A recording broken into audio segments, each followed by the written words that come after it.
तो starting with the first point, the definition of current. Guys देखो, current जो है वो आप अपनी जूनियर क्लासेस से पढ़ते आ रहे हैं इस डेफिनेशन को, इस टर्म को, that current is the rate of flow of charge. अपने कॉन्टेक्स्ट में इसको अपन दो फ्रंट्स पे डिफाइन कर रहे हैं, the average current and instantaneous current. तो अगर मान लीजिए एक पर्टिकुलर पॉइंट है और यहां से चार्ज का फ्लो बना हुआ है, मान लीजिए फर्स्ट 2 सेकंड्स में कुछ अमाउंट ऑफ चार्ज फ्लो किया, फिर कुछ देर तक फ्लो नहीं कर रहा है, फिर नेक्स्ट 3 सेकंड्स तक कुछ और चार्ज फ्लो किया, तो ऐसे केसेस में we will describe the average current flown in that duration. उस पूरे ड्यूरेशन का अपन एवरेज निकालेंगे। तो the average current is given by the charge flown upon the time taken. जितना भी टोटल चार्ज फ्लो किया है उस ड्यूरेशन में, that upon the time will give you the average current. Instantaneous की अपन बात करें तो इंस्टैंटेनियस तो कब काम में आ जाएगा? When you are given a function of charge. मान लो चार्ज का फंक्शन गिवन है as 3t square plus 4t plus 3, ऐसा क्यू का कोई फंक्शन दे दिया और हमें इंस्टैंटेनियस करंट निकालना है, करंट का फंक्शन डिराइव करना है। तो डिफरेंशिएटिंग दिस चार्ज का फंक्शन, इसको डिफरेंशिएट कर रहा हूं, तो 6t प्लस 4 जो है that becomes the function of current. Current as a function of time अपन को मिल गया। तो जब इंस्टैंटेनियस करंट निकालना होगा तो that's given bye dq by dt, the rate of flow of charge, the rate of change, differentiation. Average है तो charge flown upon the time taken, वो पूरा ड्यूरेशन के लिए होगा जब एवरेज होगा। और इंस्टैंटेनियस ऑब्वियसली एक पर्टिकुलर मोमेंट पे है, एक पर्टिकुलर इंस्टेंट पे। Then talking about direction, again guys direction भी आप क्लास 10th से इस बात को समझते आ रहे हैं कि the conventional direction of current is taken opposite to the flow of electrons. ये क्लास 10th में यूजुअली अपन पढ़ते हैं अपनी बुक्स में कि इलेक्ट्रॉन के फ्लो के ऑपोजिट करंट का डायरेक्शन लिया हुआ है। इसको इन जनरल अपन ऐसा प्रेजेंट कर सकते हैं that the direction of current is taken opposite to the flow of negative carriers. मतलब अगर नेगेटिव चार्जेस, इलेक्ट्रॉन्स या कोई भी नेगेटिव चार्जेस इस तरफ ट्रैवल कर रहे हैं तो उसके कारण जो करंट कॉन्स्टिट्यूट होगा वो उसके ऑपोजिट होगा। या फिर the direction of current is taken along the flow of positive carriers. मतलब पॉजिटिव कैरियर्स अगर इस तरफ जा रहे हैं तो करंट का फ्लो भी अपन उसी के डायरेक्शन में ले लेंगे। तो direction of current it's conventionally taken in the direction of flow of positive charge या फिर opposite to the flow of negative charges, negative carriers, right. तो वो डायरेक्शन का अपन ध्यान रखेंगे। देन नेक्स्ट पॉइंट, अब देखो जब चार्ज के फंक्शन को डिफरेंशिएट करके करंट का फंक्शन निकाला है, dq by dt से आपने करंट निकाला है, तो इसी को रीअरेंज करें तो ऑब्वियसली करंट के इंटीग्रेशन से चार्ज मिल जाना चाहिए। जब चार्ज के डिफरेंशिएशन से करंट आ रहा है तो करंट टर्म जो है अपना, उस करंट के फंक्शन से अपन को, इंटीग्रेशन से अपन को चार्ज मिल जाएगा। तो ये t1 से t2 के बीच जब मैं इंटीग्रेट कर रहा हूं इस करंट को, will get the value of charge phloem. तो ये अपना टर्म आ रहा है कि अगर मैं इस करंट फंक्शन को इंटीग्रेट कर रहा हूं तो मुझे टोटल चार्ज कितना फ्लो हुआ है वो वहां से मिल जाने वाला है। एक चीज गाइस और ध्यान रखेंगे, इसका graphical interpretation. Since current function के इंटीग्रेशन से चार्ज मिल रहा है, ऑब्वियसली इसका ग्राफिकल मीनिंग क्या होगा? जब भी इंटीग्रेशन आता है तो graphical meaning is the area under the graph. तो the area under I versus T है ना, ये आई और टी अगर है तो this area under I versus T graph will give us the charge. वहां से क्यू का वैल्यू मिल रहा है। अगर करंट का फंक्शन गिवन है तब तो integration with in the time limits करेंगे तो चार्ज मिल रहा है, और अगर करंट आई वर्सेस टी का हमें ग्राफ गिवन है तो एरिया निकाल के अपन चार्ज का फ्लो निकाल सकते हैं, राइट। तो ये तो अपने बेसिक इंट्रोडक्शन करंट का हो गया कि average current, charge flow upon time, instantaneous dq by dt। Current का फंक्शन पता है तो इंटीग्रेट करके चार्ज निकालोगे, और करंट का ग्राफ गिवन है तो एरिया से अपन चार्ज निकाल लेंगे। चलिए नेक्स्ट पॉइंट पे चलते हैं। नाउ गाइस अगला टर्म आता है आपका current density. Current density term का डिस्क्रिप्शन देखो इस तरह से समझ के रखें। अगर मैं ऐसा कोई वायर कंसिडर कर रहा हूं of some non uniform cross section, जिसका क्रॉस सेक्शन जो है वो लगातार मान लो चेंज हो रहा है इस तरह से, यहां से कुछ आई करंट फ्लो कर रहा है, दिस इज 0.1, 0.2 एंड 0.3 मान लो मैंने कंसिडर किया। उन तीनों पॉइंट्स पे अगर मैं करंट कंपेयर करूं तो गाइस ध्यान रखेंगे जितने चार्ज कैरियर्स, जितना charge per unit time flow कर रहा है वो तो तीनों क्रॉस सेक्शंस में से सेम है। तो भले आगे जाकर क्रॉस सेक्शन बढ़ गया है, बीच में थोड़ा ज्यादा था फिर और कम था, तो तीनों क्रॉस सेक्शंस में the value of current is going to be the same. This I1 equals I2 equals I3। Current तीनों क्रॉस सेक्शन में सेम है, तो आगे क्रॉस सेक्शन बढ़ जाने से करंट वेरी नहीं किया है, करंट तो जितना जा रहा है वो तीनों में से एक ही जा रहा है। बट जिस टर्म में इनमें डिफरेंस आएगा वो टर्म रहेगा current density. Guys current density J, it is described as the current flowing per unit cross sectional area, right. Definition अपन देखें is equals to the amount of charge flowing per second. Charge flowing per second मतलब वही current per unit area normal to the flow. मतलब जो आपका current का flow है उस करंट फ्लो के नॉर्मल, करंट फ्लो के परपेंडिकुलर कितना एरिया दिख रहा है अपन को, that area will be used in the definition of current density. मतलब अगर मैं इस तरह का कोई वायर कंसिडर करता हूं, मान लो सिलिंड्रिकल वायर है, यहां से इसका अगर आई करंट फ्लो कर रहा है, ठीक है, और ये cross section we can see that circular है। अब इस सर्कुलर क्रॉस सेक्शन के परपेंडिकुलर अगर करंट फ्लो कर रहा है तो that current density in this case J, it will be described as current per unit perpendicular cross section area. तो करंट पर यूनिट एरिया हो जाएगा यहाँ पे I by A, और जो एरिया यहाँ पे परपेंडिकुलरली ऑफर किया जा रहा है that is pi r square, है ना। इसका pi r square cross section इस करंट के फ्लो के नॉर्मल है, परपेंडिकुलर है, तो वो अपने कंसिडर किया। तो करंट डेंसिटी जो है that J, it is described as I upon A, current per unit area normal to the flow. जैसे इन तीनों में अपन देखें तो करंट वैल्यू तो सेम था, जैसे आप करंट डेंसिटी कंपेयर करोगे तो देखो since J is I by A, तो जहां पर एरिया का वैल्यू कम है वहां करंट डेंसिटी आपका ज्यादा हो जाएगा। तो यहां पर this J1 is obviously greater than J2 is greater then J3। ना, जहां पे एरिया कम है वहां करंट डेंसिटी ज्यादा है, बाकी करंट की वैल्यू तो फिर ऑफ कोर्स तीनों क्रॉस सेक्शंस के लिए सेम थी। तो एक करंट डेंसिटी का डेफिनेशन ध्यान रखोगे, J is I by A, current per unit area. Then guys ठीक है, current per unit area term आ गया, तो ये तो I बाय A या I बाय S जो भी अपन एरिया के लिए यूज कर रहे हैं। Then the direction of J, current density जो है ना वो एक वेक्टर की तरह इंट्रोड्यूस किया जाता है। तो J का जो डायरेक्शन है that is taken, that is defined to be along the flow of current. Along the flow of current मतलब along the flow of positive carriers. तो जिस डायरेक्शन में भी आपके पॉजिटिव कैरियर्स फ्लो कर रहे हैं उसी डायरेक्शन में करंट डेंसिटी का भी हम डायरेक्शन लेंगे, J वेक्टर का भी डायरेक्शन लेंगे। देखिए डायरेक्शन के बारे में बात ध्यान रखें, कुछ कुछ केसेस में अपन को काम में आएगा। एक चीज और मैं आपको समझा दूं, मान लीजिए गाइस आपने एक सिलिंड्रिकल सिचुएशन लिया और वो एक हॉलो ट्यूब जैसा है, एक हॉलो ट्यूब जैसा है जिसमें जिसका टॉप व्यू अगर देखें ना, उस सिलेंडर का टॉप व्यू, तो ऐसा है कि उसका इनर रेडियस हमें ए दे रखा है और आउटर रेडियस मुझे बी दे रखा है। मटेरियल जो है वो इस जगह पे है, मतलब ए के अंदर we have a hollow portion, A के अंदर हॉलो पोर्शन है और मटेरियल सारा ए से बी के बीच में है। ये एक सिलेंडर है, सिलेंडर का टॉप व्यू दिखा रहे हैं, मतलब ये एक्चुअली है इस फॉर्मेट में,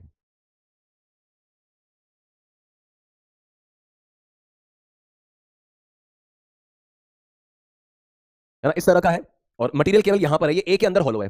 अब हमें बोला कि भाई इसमें से इस क्रॉस सेक्शन के अक्रॉस अगर आई करंट फ्लो कर रहा है और इसमें मुझे करंट डेंसिटी डिस्क्राइब करना है, तो ध्यान रहे यहां जब करंट डेंसिटी आएगा तो इस current per unit cross sectional area, इसमें अगर करंट ऐसे फ्लो कर रहा है इस क्रॉस सेक्शन के अक्रॉस, यहां से ऐसे करंट अगर फ्लो कर रहा है तो कितना क्रॉस सेक्शन एरिया ऑफर कर रहा है, तो गाइस पूरा पाई बी स्क्वायर जो है ना बाहर वाले सर्कल का जो एरिया है उस पूरे क्रॉस सेक्शन में तो करंट नहीं है। तो कितने क्रॉस सेक्शन में करंट है, तो ये जो जितना शेडेड पोर्शन दिख रहा है केवल उसी क्रॉस सेक्शन में करंट जा रहा है, मतलब पाई ए स्क्वायर अंदर हॉलो पोर्शन जो है वहां तो करंट फ्लो नहीं है ना, तो एरिया अपन कितना लेंगे यहाँ पे, it's pi b square minus a square. तो यहां पर current density J will be described by pi b square minus a square, मतलब ये एरिया में अपन ने केवल शेडेड पोर्शन लिया है, ठीक है ना। तो ये आपका करंट डेंसिटी का डिस्क्रिप्शन हुआ, that J is I upon A, current per unit area. Of course unit जो आएगा that will B ampere per metre square. Direction मैंने आपको इसका बता ही दिया, राइट। फिर नेक्स्ट पॉइंट देखते हैं। नेक्स्ट पॉइंट जो है that's a very crucial term, drift speed. देखो गाइस एक सिचुएशन समझें, जब अपन ने एक वायर कंसिडर, मान लो एक वायर कंसिडर किया, उस वायर के अक्रॉस मान लो मैंने कोई बैटरी वगैरह नहीं लगाई हुई है, उस समय इलेक्ट्रॉन्स का अंदर जो फ्री इलेक्ट्रॉन्स है, कंडक्टर है, कंडक्टिंग वायर है, उस समय फ्री इलेक्ट्रॉन्स का क्या स्थिति रहेगा पहले वो इमेजिन करते हैं, वो सिचुएशन देखते हैं। तो मान लो वायर जो है वो रूम टेम्परेचर पे है, 25 डिग्री सेल्सियस 298 केल्विन पे है। तो इलेक्ट्रॉन्स जो अंदर होंगे उनके पास अच्छा खासा अमाउंट ऑफ थर्मल एनर्जी होगा और थर्मल एनर्जी के कारण वो लगातार अपना रैंडम मोशन कर रहे होंगे, है ना, ऑब्वियसली रैंडम मोशन कर रहे होंगे। वो जो स्पीड उनके पास होता है that is of order 10 to the power 6 metre per second, वो थर्मल एनर्जी के कारण है। थर्मल एनर्जी के कारण वो जो रैंडमली घूम रहे हैं वो उस स्पीड से घूम रहे होते हैं, बट सिंस उन सबका मोशन कंप्लीटली रैंडम है तो नेट मोशन जो होगा, वेलोसिटी वेक्टर्स वगैरह कैंसिल करके नेट मोशन जो होगा that will B zero.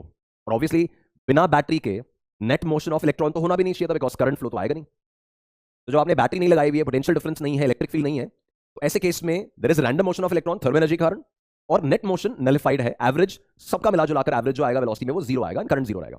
But जैसे ही आप एक बैटरी कनेक्ट करते हो, जैसे मान लो आपने इस वायर के अक्रॉस एक बैटरी कनेक्ट किया, अब ये बैटरी एक पोटेंशियल डिफरेंस बनाएगा, इस पोटेंशियल डिफरेंस में वी कैन सी दैट ये वाला एंड हायर पोटेंशियल पे है, वो लोअर पोटेंशियल पे है, तो एक इलेक्ट्रिक फील्ड सेटअप होगा, एक पोटेंशियल डिफरेंस सेटअप होगा। इलेक्ट्रिक फील्ड कहां से किधर डायरेक्टेड है, तो हायर से लोअर पोटेंशियल की तरफ एक इलेक्ट्रिक फील्ड आ रहा है, इलेक्ट्रिक फील्ड आया। इस इलेक्ट्रिक फील्ड की वजह से इस कंडक्टर के अंदर जो फ्री इलेक्ट्रॉन्स हैं उन पर एक फोर्स लगेगा, उस फोर्स के कारण all the electrons will start drifting, will start moving against the field. क्यों, पॉजिटिव कैरियर्स पे फोर्स हमेशा फील्ड के अलोंग लगता है और नेगेटिव कैरियर्स इलेक्ट्रॉन्स पे फोर्स हमेशा फील्ड के अगेंस्ट लगेगा, दैट F बराबर QE, है ना। तो F बराबर QE के हिसाब से इलेक्ट्रॉन्स पे जो फोर्स लगना है वो इलेक्ट्रिक फील्ड के विपरीत होगा, इलेक्ट्रिक फील्ड के ऑपोजिट होगा। तो इलेक्ट्रॉन्स जो हैं वो इलेक्ट्रिक फील्ड के ऑपोजिट ड्रिफ्ट करना शुरू करेंगे। तो क्या सर वो पुराना वाला जो रैंडम मोशन था वो बंद हो गया क्या, डेफिनेटली बंद नहीं हुआ, थर्मल एनर्जी तो अभी भी है ना उनके पास, तो थर्मल एनर्जी तो अभी भी है, 10⁻⁶ मीटर पर सेकंड वाला रैंडम मोशन तो अभी भी है, but along with that random motion आपके इलेक्ट्रॉन्स जो हैं वो फील्ड के अगेंस्ट भी ड्रिफ्ट करना शुरू कर गए हैं। वो जो उस पूरे बंच का, पूरे ग्रुप का ड्रिफ्टिंग स्टार्ट होता है फील्ड के अगेंस्ट, वो स्पीड होती है of order 10 to the power -4 metre per second, है ना। अब ये देखो नेग्लिजिबल सा एक वैल्यू है, वो 10⁻⁶ था थर्मल एनर्जी, उसके कारण तो करंट नहीं आया, और ये 10⁻⁴ है, इसके कारण करंट कॉन्स्टिट्यूट हो रहा है। तो ये जो वैल्यू रहता है this is of order 10⁻⁴ metre per second, और ये opposite to the applied electric field, electrons का ड्रिफ्टिंग स्टार्ट हो जाता है इतनी स्पीड से। This speed is being termed as the drift speed, represented by the symbol VD, है ना, V सबस्क्रिप्ट D से इसको रिप्रेजेंट कर रहे हैं।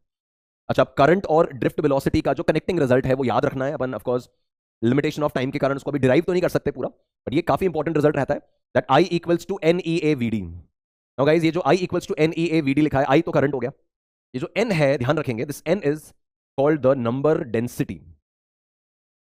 इस नंबर डेंसिटी का मतलब है the number of free electrons per unit volume.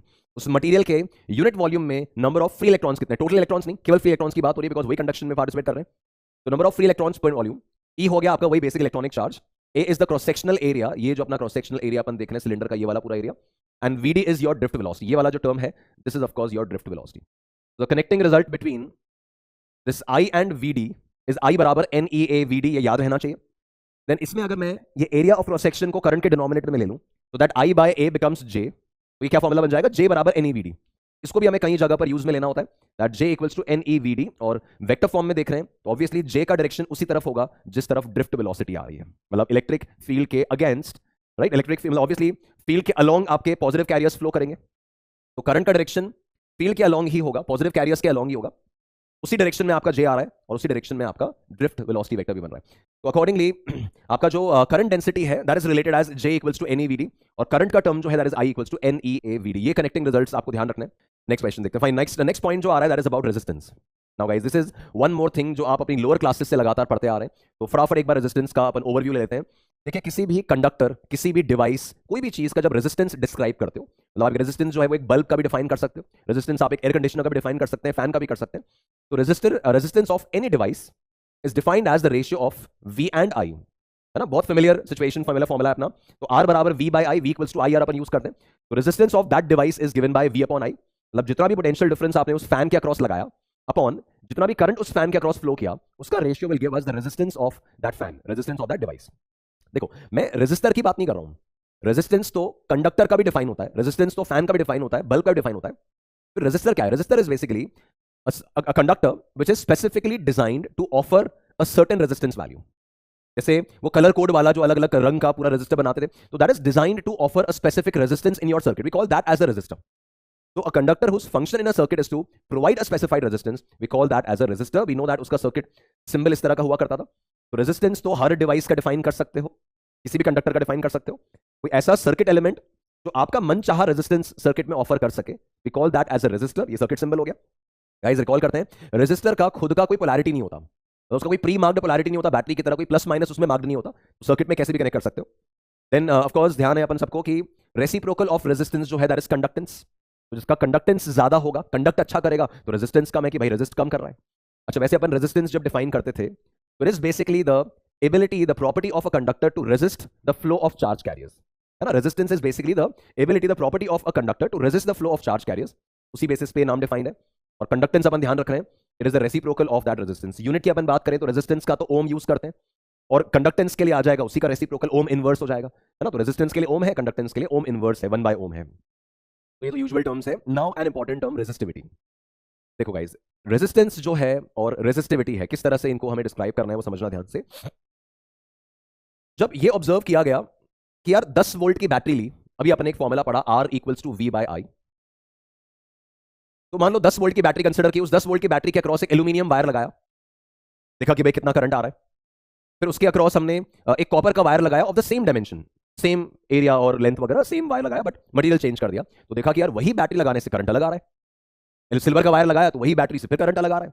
That means there is something कि सेम वोल्टेज लगाने पर भी अलग अलग करंट आ रहे हैं. दैट मींस दो उन दोनों में कहीं ना कहीं कुछ मटेरियल डिपेंडेंट पैरामीटर भी बीच में आ रहा है. तो guys that material dependent parameter was introduced as this term resistivity. तो रेजिस्टिविटी एक एक्सपेरिमेंटली डिटरमिन्ड पॉइंट है, मटेरियल स्पेसिफिक है. किस तरह से कि मान लो आपने एल्यूमिनियम का तार लिया, उस एल्यूमिनियम के तार के अक्रॉस आपने कोई बैटरी लगाई या इलेक्ट्रिक फील्ड बनाया, उस इलेक्ट्रिक फील्ड के कारण इलेक्ट्रॉन्स पे फोर्स लगा, तो अंदर फ्री इलेक्ट्रॉन्स में फोर्स लगा, उसके कारण इलेक्ट्रॉन्स मूव करने लगे, मूव किया तो करंट आया, करंट आया तो करंट डेंसिटी J आया.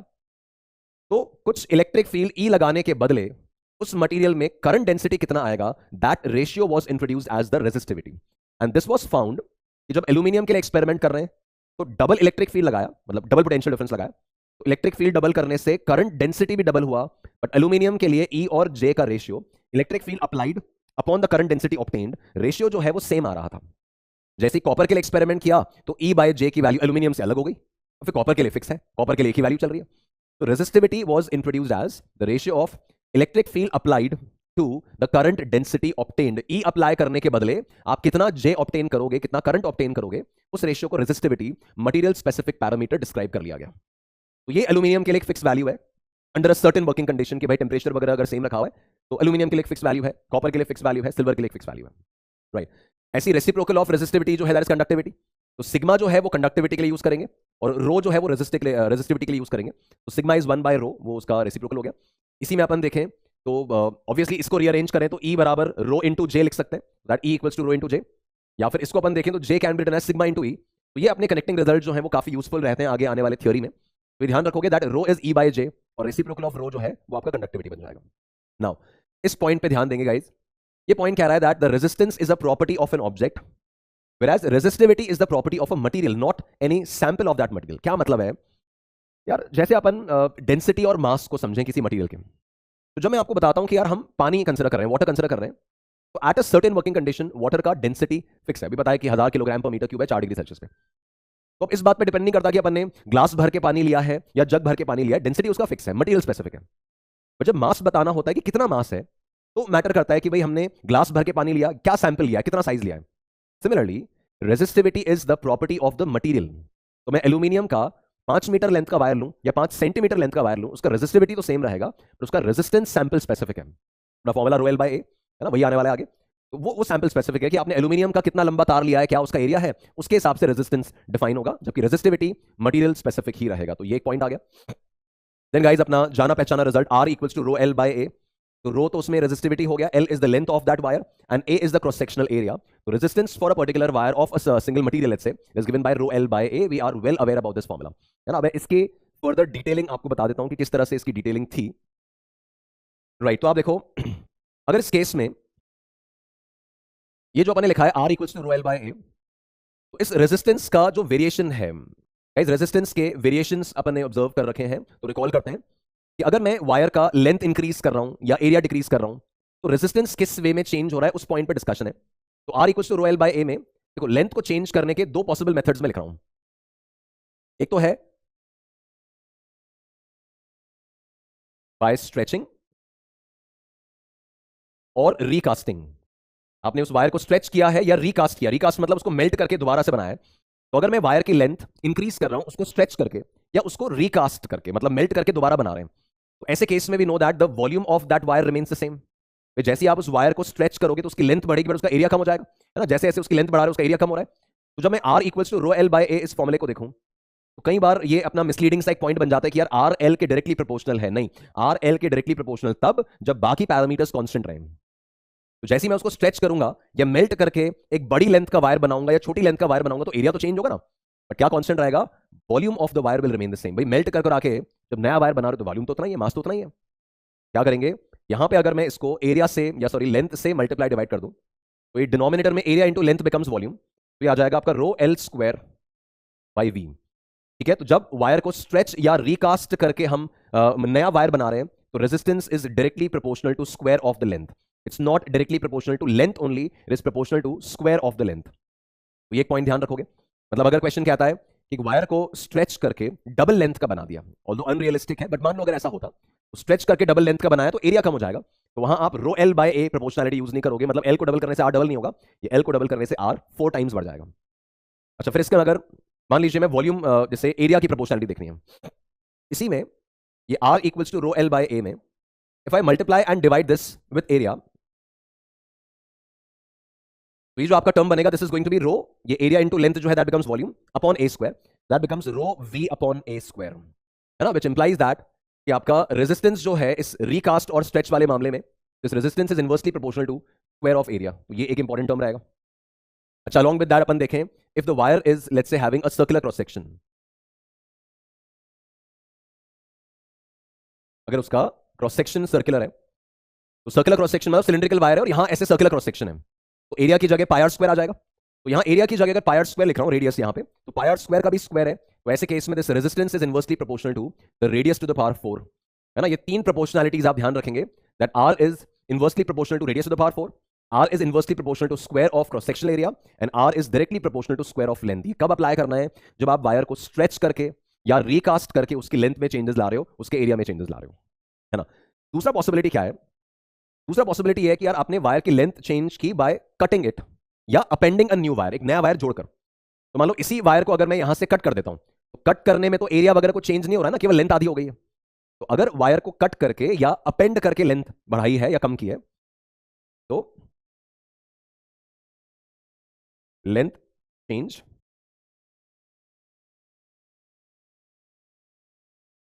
बाय कटिंग और अपेंडिंग, उसमें आपका एरिया चेंज नहीं होगा, that resistance can be written as rho L by A.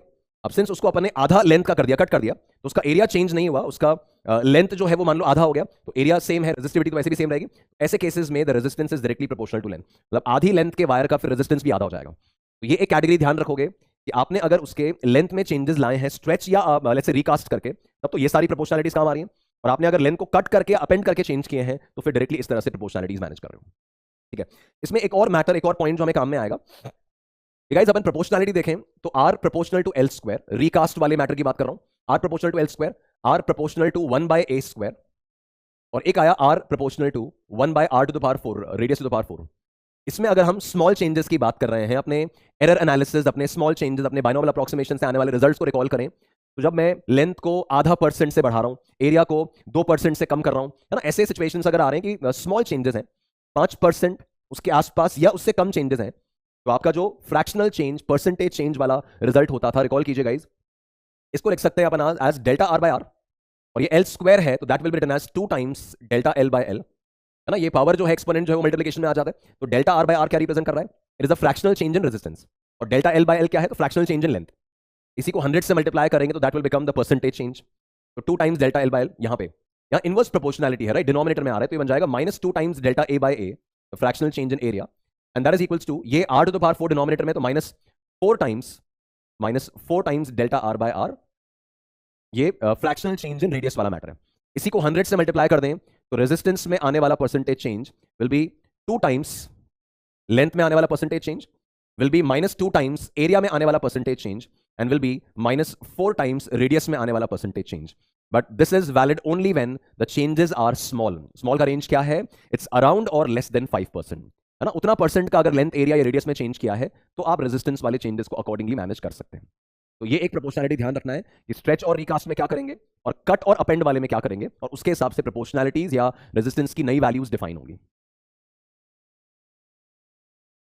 तो रेजिस्टेंस एंड टेम्परेचर में देखिए मेनली बात आती है कि रेजिस्टेंस जो है वो टेम्परेचर के साथ साथ किस तरह से चेंज हो रहा है, अब उस पैरामीटर को अपन रिकॉल कर रहे हैं। देखिए गाइस, तो वी नो दैट, एक जनरल ओवरव्यू अपन लें तो कंडक्टर्स में क्या एक्सपेक्टेड है, जब अपन एक कंडक्टर का टेम्परेचर इंक्रीज करेंगे तो जैसे अपन अच्छा, एक कंडक्टर रेजिस्टेंस ऑफर क्यों कर रहा है, बिकॉज उसके जो इलेक्ट्रॉन्स हैं वो रैंडमली मूविंग है, और वो इलेक्ट्रॉन्स बेसिकली करंट के फ्लो को ऑब्स्ट्रक्ट कर रहे हैं बिकॉज ऑफ कोलिजन्स, वही मेन रेजिस्टेंस का कारण होता है। तो जब आप टेम्परेचर इंक्रीज करते हो तो टेम्परेचर इंक्रीज करने से उसका जो कोलिजन्स वगैरह हैं वो और ज्यादा इंटेंसिफाई हो जाएंगे, कोलिजन्स और ज्यादा बढ़ जाएंगे और जल्दी जल्दी होने लगेंगे, और ऐसे केस में obstruction to the flow of electrons और बढ़ेगा, that means resistance will increase. Conductors के केस में गाइस जनरल प्रॉपर्टी रिकॉल करें, the resistance increases with the change in temperature, increment in temperature, temperature drop करेंगे तो resistance कम हो जाएगा resistors के केस में।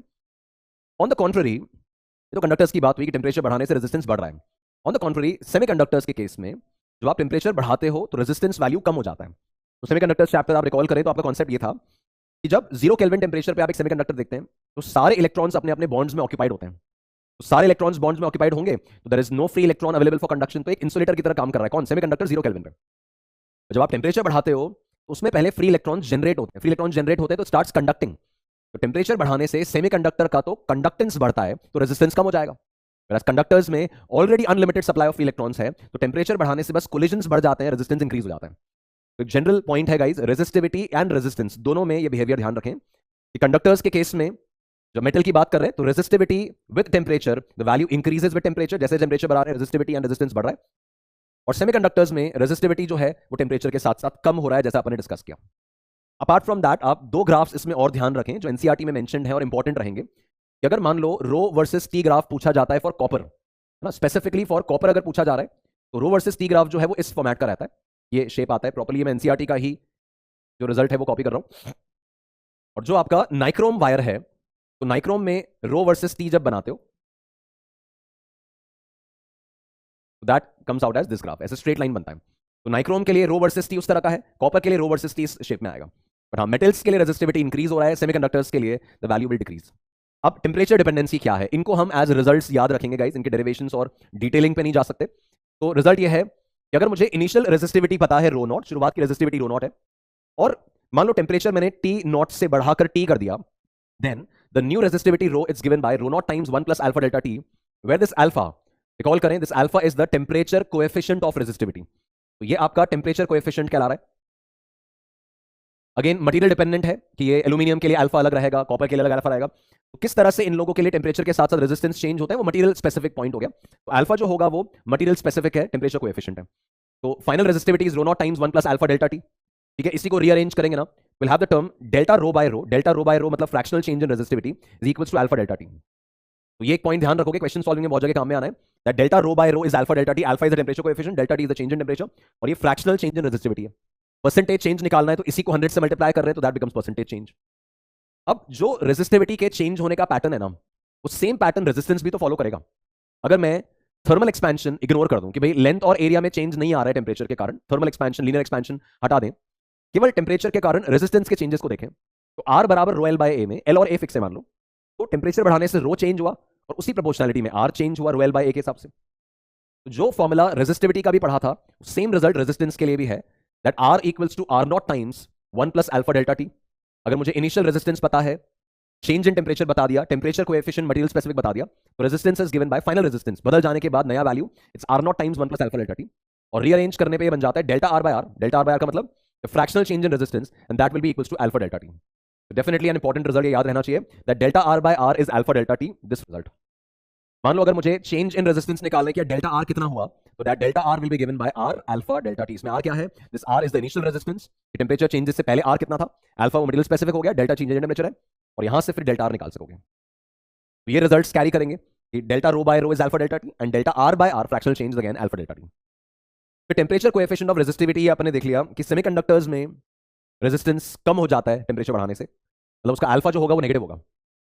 आप देखो सेमीकंडक्टर्स में अगर टेंपरेचर बढ़ाएंगे तो रेजिस्टेंस कम हो जाएगा, मतलब डेल्टा आर नेगेटिव आएगा, और डेल्टा आर नेगेटिव कब आएगा, जब अल्फा नेगेटिव हो। तो कंडक्टर्स के लिए अल्फा इज पॉजिटिव, और सेमीकंडक्टर्स की अगर बात करें जिसका टेंपरेचर के साथ साथ रेजिस्टेंस कम हो जाता है, उसमें अल्फा जो आएगा वो नेगेटिव आ जाएगा ना। तो ये टेंपरेचर इफेक्ट जो है वो हमें ध्यान रखना है। बैकग्राउंड इंटरप्रिटेशन बस क्या है कि टेंपरेचर बढ़ाने से कोलिजन्स की इंटेंसिटी बढ़ गई, कोलिजन्स अगर बढ़ेंगे तो ऑब्स्ट्रक्शन और ज्यादा ऑफर होगा और करंट का फ्लो करना और मुश्किल होता चला जाएगा, राइट। अब आ रहा है अगेन अपना well known Ohm's law. Ohm's law recall करेंगे तो किसी भी कंडक्टर के अक्रॉस जो करंट उसके अक्रॉस चलता है, that current is found to be directly proportional to the potential difference applied across it. We all know that this Ohm's law is v proportional to i। Proportionality जो है वो आपका Ohm's law है, तो this v is proportional to i is Ohm's law. अब किसी भी conductor के अक्रॉस अगर आप v का वैल्यू डबल कर रहे हो, पोटेंशियल डिफरेंस डबल कर रहे हो, ऑब्वियसली करंट की वैल्यू भी उसके अक्रॉस डबल हो जा रही है, ऑब्वियसली वही प्रोपोर्शनैलिटी का मतलब है। तो v प्रोपोर्शनल टू i है, तो current through device always directly proportional to potential difference applied across it, मतलब v प्रोपोर्शनल टू i चलेगा। और जब प्रोपोर्शनैलिटी यहां पे अपन हटा रहे हैं तो we have a constant here as r, we have the result as v equals to ir। तो we all know this result, अपन अच्छे से जानते हैं v equals to ir, v proportional to i। Now guys since यहां v और i में direct proportionality है, तो जब i वर्सेस v प्लॉट करेंगे v इक्वल्स टू ir के लिए, इस प्रोपोर्शनैलिटी के लिए, तो डायरेक्ट प्रोपोर्शनैलिटी के हिसाब से ग्राफ जो आना चाहिए that should be a straight line. तो एक स्ट्रेट लाइन ग्राफ बनाया अपन ने, passing through origin. Passing through origin क्यों, बिकॉज जब v का वैल्यू जीरो है उस समय i का वैल्यू भी जीरो है ना, v जब जीरो रख रहे हैं तो i भी जीरो आ रहा है, तो of course the graph should pass through origin. इस तरह के डिवाइसेस, ध्यान से सुनेंगे, इस तरह के डिवाइसेस जो ओम्स लॉ फॉलो करते हैं, जो v proportional to i follow करते हैं, जिनका i versus v graph straight line passing through origin होता है, we call such devices as ohmic devices. और जो ये प्रोपोर्शनैलिटी फॉलो नहीं कर रहे, v proportional to i follow नहीं कर रहे, v डबल करने से i उनमें डबल नहीं हो रहा है, we call them as non ohmic devices like diodes, transistors, जो अलग अलग डिवाइसेस सेमीकंडक्टर्स में आते हैं, they are non ohmic devices, वो v proportional to i follow नहीं करते। तो i वर्सेस v ग्राफ बनाएंगे, ध्यान देंगे i वर्सेस v है, v वर्सेस i नहीं है अभी। i वर्सेस v ग्राफ में the graph has to be a straight line because of that direct proportionality linear equation है, और इसका जो स्लोप आएगा, the slope of this straight line, मान लो अगर ये अपन थीटा मार्क कर रहे हैं, तो slope of the straight line is going to be tan theta, और tan थीटा में हो जाएगा आपका परपेंडिकुलर बाय बेस, तो i अपॉन v है ना, i upon v, perpendicular by base i by v, and i by v मतलब 1 by r। तो अगर i वर्सेस v ग्राफ है, slope will give us the value of conductance, reciprocal of resistance मिलेगा। ध्यान रखेंगे slope resistance के बराबर नहीं है, स्लोप 1 बाय r के इक्वल है, राइट, कंडक्टेंस के बराबर है। मतलब अगर कोई दो केसेस में कंपैरिजन के समय आप ये कह पा रहे हैं कि slope number 1 is greater then slope number 2, अगर दो ग्राफ में स्लोप 1 अगर स्लोप 2 से ज्यादा है, इसका मतलब R1 जो होगा वो R2 से छोटा हो जाएगा, है ना। तो स्लोप जो है वो R के इनवर्स प्रोपोर्शनैलिटी में है, स्लोप से आपको 1 बाय R की वैल्यू मिल रही है, I बाय V का वैल्यू मिल रहा है, राइट। तो ये अपने ओम्स लॉ का इंट्रोडक्शन हुआ। Now guys, from the graph we can see the resistance is given by 1 by tan theta, 1 upon slope. The devices which do not follow Ohm's law, they are called non-ohmic devices, diodes and transistor, और जो follow कर रहे हैं वो सब ohmic devices हैं। तो V proportional to I अपना एक simple result रहा है, उसके कुछ applications देख लेते हैं सीधा। नेक्स्ट पे चलते हैं, अगला पॉइंट जो आ रहा है, this is about battery and EMF. Again a very crucial application part, battery and EMF के बारे में बात स्टार्ट करेंगे। तो बैटरी एंड ईएमएफ वाले सेक्शन में अब मूव कर रहे हैं। तो अब देखिए गाइस, बैटरी की जनरल डिटेल्स अपन रिकॉल करें तो ईएमएफ जो है, अपन जानते हैं कि हम लोग अपनी एप्लीकेशंस में ईएमएफ को यूज करते हैं as the voltage that ideally the battery can supply, है ना, कि 10 वोल्ट का बैटरी है तो अपन मान के चल रहे हैं कि वो 10 वोल्ट ईएमएफ ही हमें दे रखा है। प्रिसाइसली ईएमएफ जो है that is the work done per unit charge. जब एक डीक्यू अमाउंट ऑफ चार्ज को बैटरी के अक्रॉस ले जाया जाता है, उसके वोल्टेज के अक्रॉस ले जाया जाता है, तो जितना वर्क वो बैटरी उस चार्ज पे करता है, दैट डीडब्ल्यू upon dQ is described as EMF. और आपने केसेस में अपना ईएमएफ ऑफ द बैटरी मतलब वो बैटरी आइडियली कितना वोल्टेज सप्लाई कर सकता है, वो हमारा वैल्यू हो जाएगा। नाउ आइडियल बैटरी अगर अपन लें तो वी नो दैट कि आइडियल बैटरी मतलब उसका इंटरनल रेजिस्टेंस जीरो है, तो बैटरी जो खुद रेजिस्टेंस ऑफर कर सकता है वो जीरो है। और अगर एक रियल बैटरी कंसीडर कर रहे हैं तो real battery will always comprise of the EMF and the internal resistance. मतलब बैटरी के कंस्ट्रक्शन में जो भी मटेरियल्स वगैरह यूज हुए हैं वो भी कुछ रेजिस्टेंस ऑफर कर सकते हैं, वो बैटरी का इंटरनल रेजिस्टेंस कहलाएगा। ध्यान रहे, ये इंटरनल रेजिस्टेंस, ये जो आर है ये बैटरी का हिस्सा ही है। मतलब अगर मैं यहां पर ये ए, यहां पर बी और इधर सी मार्क कर रहा हूं ना, तो बैटरी के टर्मिनल्स कौन से कहलाएंगे? तो ए और बी बैटरी के टर्मिनल्स नहीं है, बैटरी के टर्मिनल्स कहलाएंगे ए और सी। तब बी तो टेक्निकली एक तरह से है ही नहीं ना, रेजिस्टेंस तो वो बैटरी का ही पार्ट है, इंटरनल रेजिस्टेंस है। तो बैटरी के टर्मिनल्स जो कहलाएंगे वो ए और सी होंगे, इंक्लूडिंग द रेजिस्टेंस, ये आपके टर्मिनल्स हैं। तो बैटरी का EMF real and ideal battery, ध्यान रखें। नाउ गाइस, जब आप बैटरी को सर्किट में कनेक्ट करते हैं, एक पॉसिबिलिटी तो ये है कि वो बैटरी का जो ये टर्मिनल है इसमें से करंट यहां से बाहर की तरफ जा रहा हो, एक पॉसिबल डायग्राम ये है। और एक सिचुएशन ये है कि बैटरी में इस तरह से करंट अंदर की तरफ आ रहा हो, एक ही पॉसिबल सिचुएशन है। मतलब अगर मैं ऐसा कोई सिचुएशन कंसिडर करता हूं, यहां पे मैंने एक बैटरी और उसका इंटरनल रेजिस्टेंस कंसिडर किया, इधर अगेन एक बैटरी और इंटरनल रेजिस्टेंस कंसिडर किया। ये मैंने 20 वोल्ट का बैटरी लिया है, 2 ओम इंटरनल रेजिस्टेंस, और ये 40 वोल्ट का बैटरी लिया है, 3 ohm internal resistance. Now we know that since इसका वोल्टेज डोमिनेटिंग है, तो करंट जो होगा वो इस वोल्टेज के हिसाब से चलेगा, इस बैटरी के हिसाब से चलेगा। तो किस तरफ? क्लॉकवाइज चलेगा। ये बैटरी एंटी क्लॉकवाइज करंट चलाना चाहती है, बट इसके क्लॉकवाइज चलेगा। तो इसमें इस तरह से करंट फ्लो किया, यहां से गया, इधर आया। तो ये दो अलग अलग डायग्राम्स जो है ना वो आपको दिख रहे हैं। यहां इस बैटरी में, इस बड़े वाले टर्मिनल में से करंट बाहर आ रहा है, और यहां इस बड़े वाले टर्मिनल में करंट अंदर जा रहा है। तो इन दो सिनेरियोस को we call them charging and discharging modes of the battery. तो जब बैटरी इस तरह से करंट सप्लाई कर रही है, एनर्जी, मेन एनर्जी सप्लायर बना हुआ है वो सर्किट का, ठीक है, वो करंट का मेन ड्राइविंग एलिमेंट है आपके सर्किट का, ये ड्राइविंग एलिमेंट है। वी से that the battery is in discharging mode, वो एनर्जी सप्लाई कर रही है, सर्किट को ड्राइव कर रही है, तो battery is in discharging mode. तो जब इस तरह का फोटो होगा, बैटरी के बड़े वाले टर्मिनल में से करंट बाहर निकल रहा है, is the discharging mode of the battery. और जब इसमें करंट एंटर हो रहा है, मतलब वो रिसीविंग एंड पे, तो that battery is in charging mode. तो चार्जिंग एंड डिस्चार्जिंग मोड में हम जो बात कर रहे हैं वो कर रहे हैं टर्मिनल वोल्टेजेस की। टर्मिनल वोल्टेज क्या होता है? मैंने भी आपको बोला था कि एक रियल बैटरी के टर्मिनल्स, ये वाला पॉइंट और ये वाला जो पॉइंट है ना, ये उसके टर्मिनल्स हैं। ये टर्मिनल्स नहीं है, ओनली ईएमएफ वाला नहीं, स्मॉल आर को मिलाकर वो टर्मिनल्स कहलाएंगे। और इस पॉइंट ए और बी के बीच में जो पोटेंशियल डिफरेंस होगा उसको बैटरी का टर्मिनल वोल्टेज कहा जाएगा। तो when the battery is in discharging mode, the terminal voltage is E minus I R. मतलब टर्मिनल वोल्टेज जो है वो ईएमएफ से कम हो जाता है, बिकॉज कुछ वोल्टेज आर के अक्रॉस ड्रॉप हो रहा है, कुछ रेजिस्टेंस के अक्रॉस ड्रॉप हो रहा है।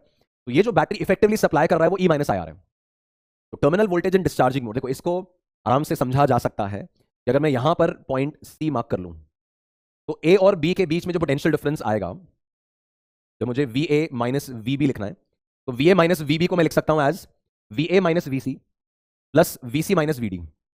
ऑल्दो सी एक इमेजिनरी पॉइंट बना हुआ है बीच में, तो V A minus V C plus V C minus V B, sorry V B, ये आपका टर्मिनल्स के अक्रॉस का वोल्टेज है। अब इस बैटरी में देखें तो बैटरी अपना हायर एंड लोअर खुद डिसाइड करती है, उसमें तो पोलैरिटीज मार्क्ड होती है ना। तो ध्यान रहे, बैटरी के अक्रॉस हायर पोटेंशियल कौन है, लोअर कौन है, वो करंट देख के नहीं पता चलेगा। बैटरी तो खुद ही अपना पोलैरिटी कैरी कर रहा है कि ये बैटरी का हायर पोटेंशियल टर्मिनल, तो ए हायर पे सी लोअर पे। तो V A minus V C, ये ए हायर पे सी लोअर पे, तो V A minus V C should be positive value. तो ए और सी में कितना पोटेंशियल डिफरेंस है? तो प्लस ई, ये पोटेंशियल डिफरेंस हो गया ए और सी का। देन वीसी माइनस वीबी, वीसी माइनस वीबी मतलब ये सी और बी के अक्रॉस पोटेंशियल डिफरेंस निकालना है, रेजिस्टर है। अब रेजिस्टर के अक्रॉस का पोटेंशियल डिफरेंस मतलब वी बराबर आई आर, रेजिस्टर के लिए तो V equals to I R लगाओगे। गाइस रेजिस्टेंस में ध्यान रहे, रेजिस्टेंस का कोई प्री मार्क्ड पोलैरिटी नहीं होता। तो रेजिस्टेंस में करंट जो है वो हमेशा हायर से लोअर पोटेंशियल की तरफ जाएगा। तो रेजिस्टेंस में आप हायर एंड लोअर जज करेंगे करंट को देख के। तो यहाँ करंट जा रहा है बी से सी की तरफ, दैट मींस बी हायर पे है और सी लोअर पे है ना। रेजिस्टेंस में करंट हमेशा हायर से लोअर की तरफ जाएगा, और बैटरी में खुद के पोलैरिटीज हायर लोअर पहले से मार्क्ड होते हैं।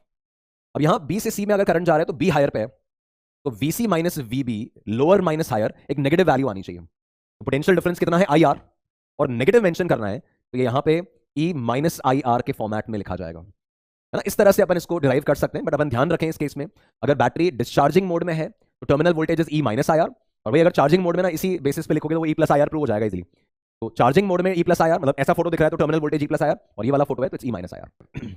ओके, अगला पॉइंट जो आ रहा है, this is again a very interesting section, very important section about electrical energy and power. Guys देखो, फर्स्टली एक ये पॉइंट जरूर ध्यान रखें सब लोग, जैसा भी आपका प्रिपरेशन है आपको बस इस बात का ध्यान रखना है कि आने वाले डेज में, एग्जाम से पहले, आपके फाइनल डे, फाइनल एग्जाम से पहले, you need to make sure कि आप एक कंसिस्टेंट रूटीन बनाएं अपना। ऐसे पूरे दिन में इनकंसिस्टेंसी नहीं होना चाहिए।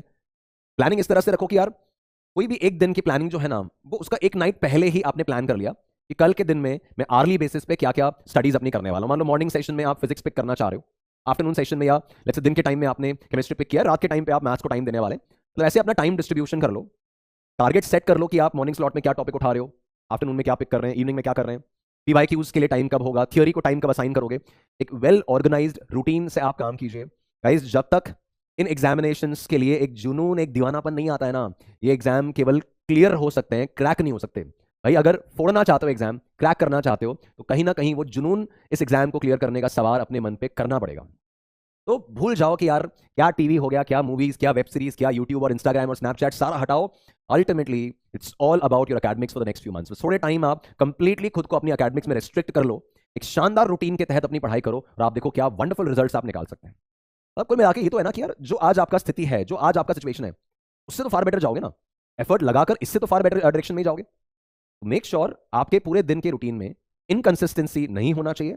एक वेल प्लान्ड रूटीन में अपन को काम करना है, पूरे दिन का प्लानिंग आपके पास होना चाहिए और उसी प्लानिंग से आपको काम करना है। ठीक है, चलिए बढ़ते हैं आगे। Guys now this is about electrical energy and power. देखो वी नो दैट कि कोई भी सर्किट एलिमेंट अगर मैं कंसिडर करूं, इस बॉक्स के अंदर कोई भी सर्किट एलिमेंट अगर है, it can be a battery, it can be a resistor, it can be a capacitor, inductor, कोई भी सर्किट एलिमेंट है और इसके अक्रॉस कुछ dq अमाउंट ऑफ चार्ज हमने भेजा है। पोटेंशियल डिफरेंस इसके अक्रॉस v था।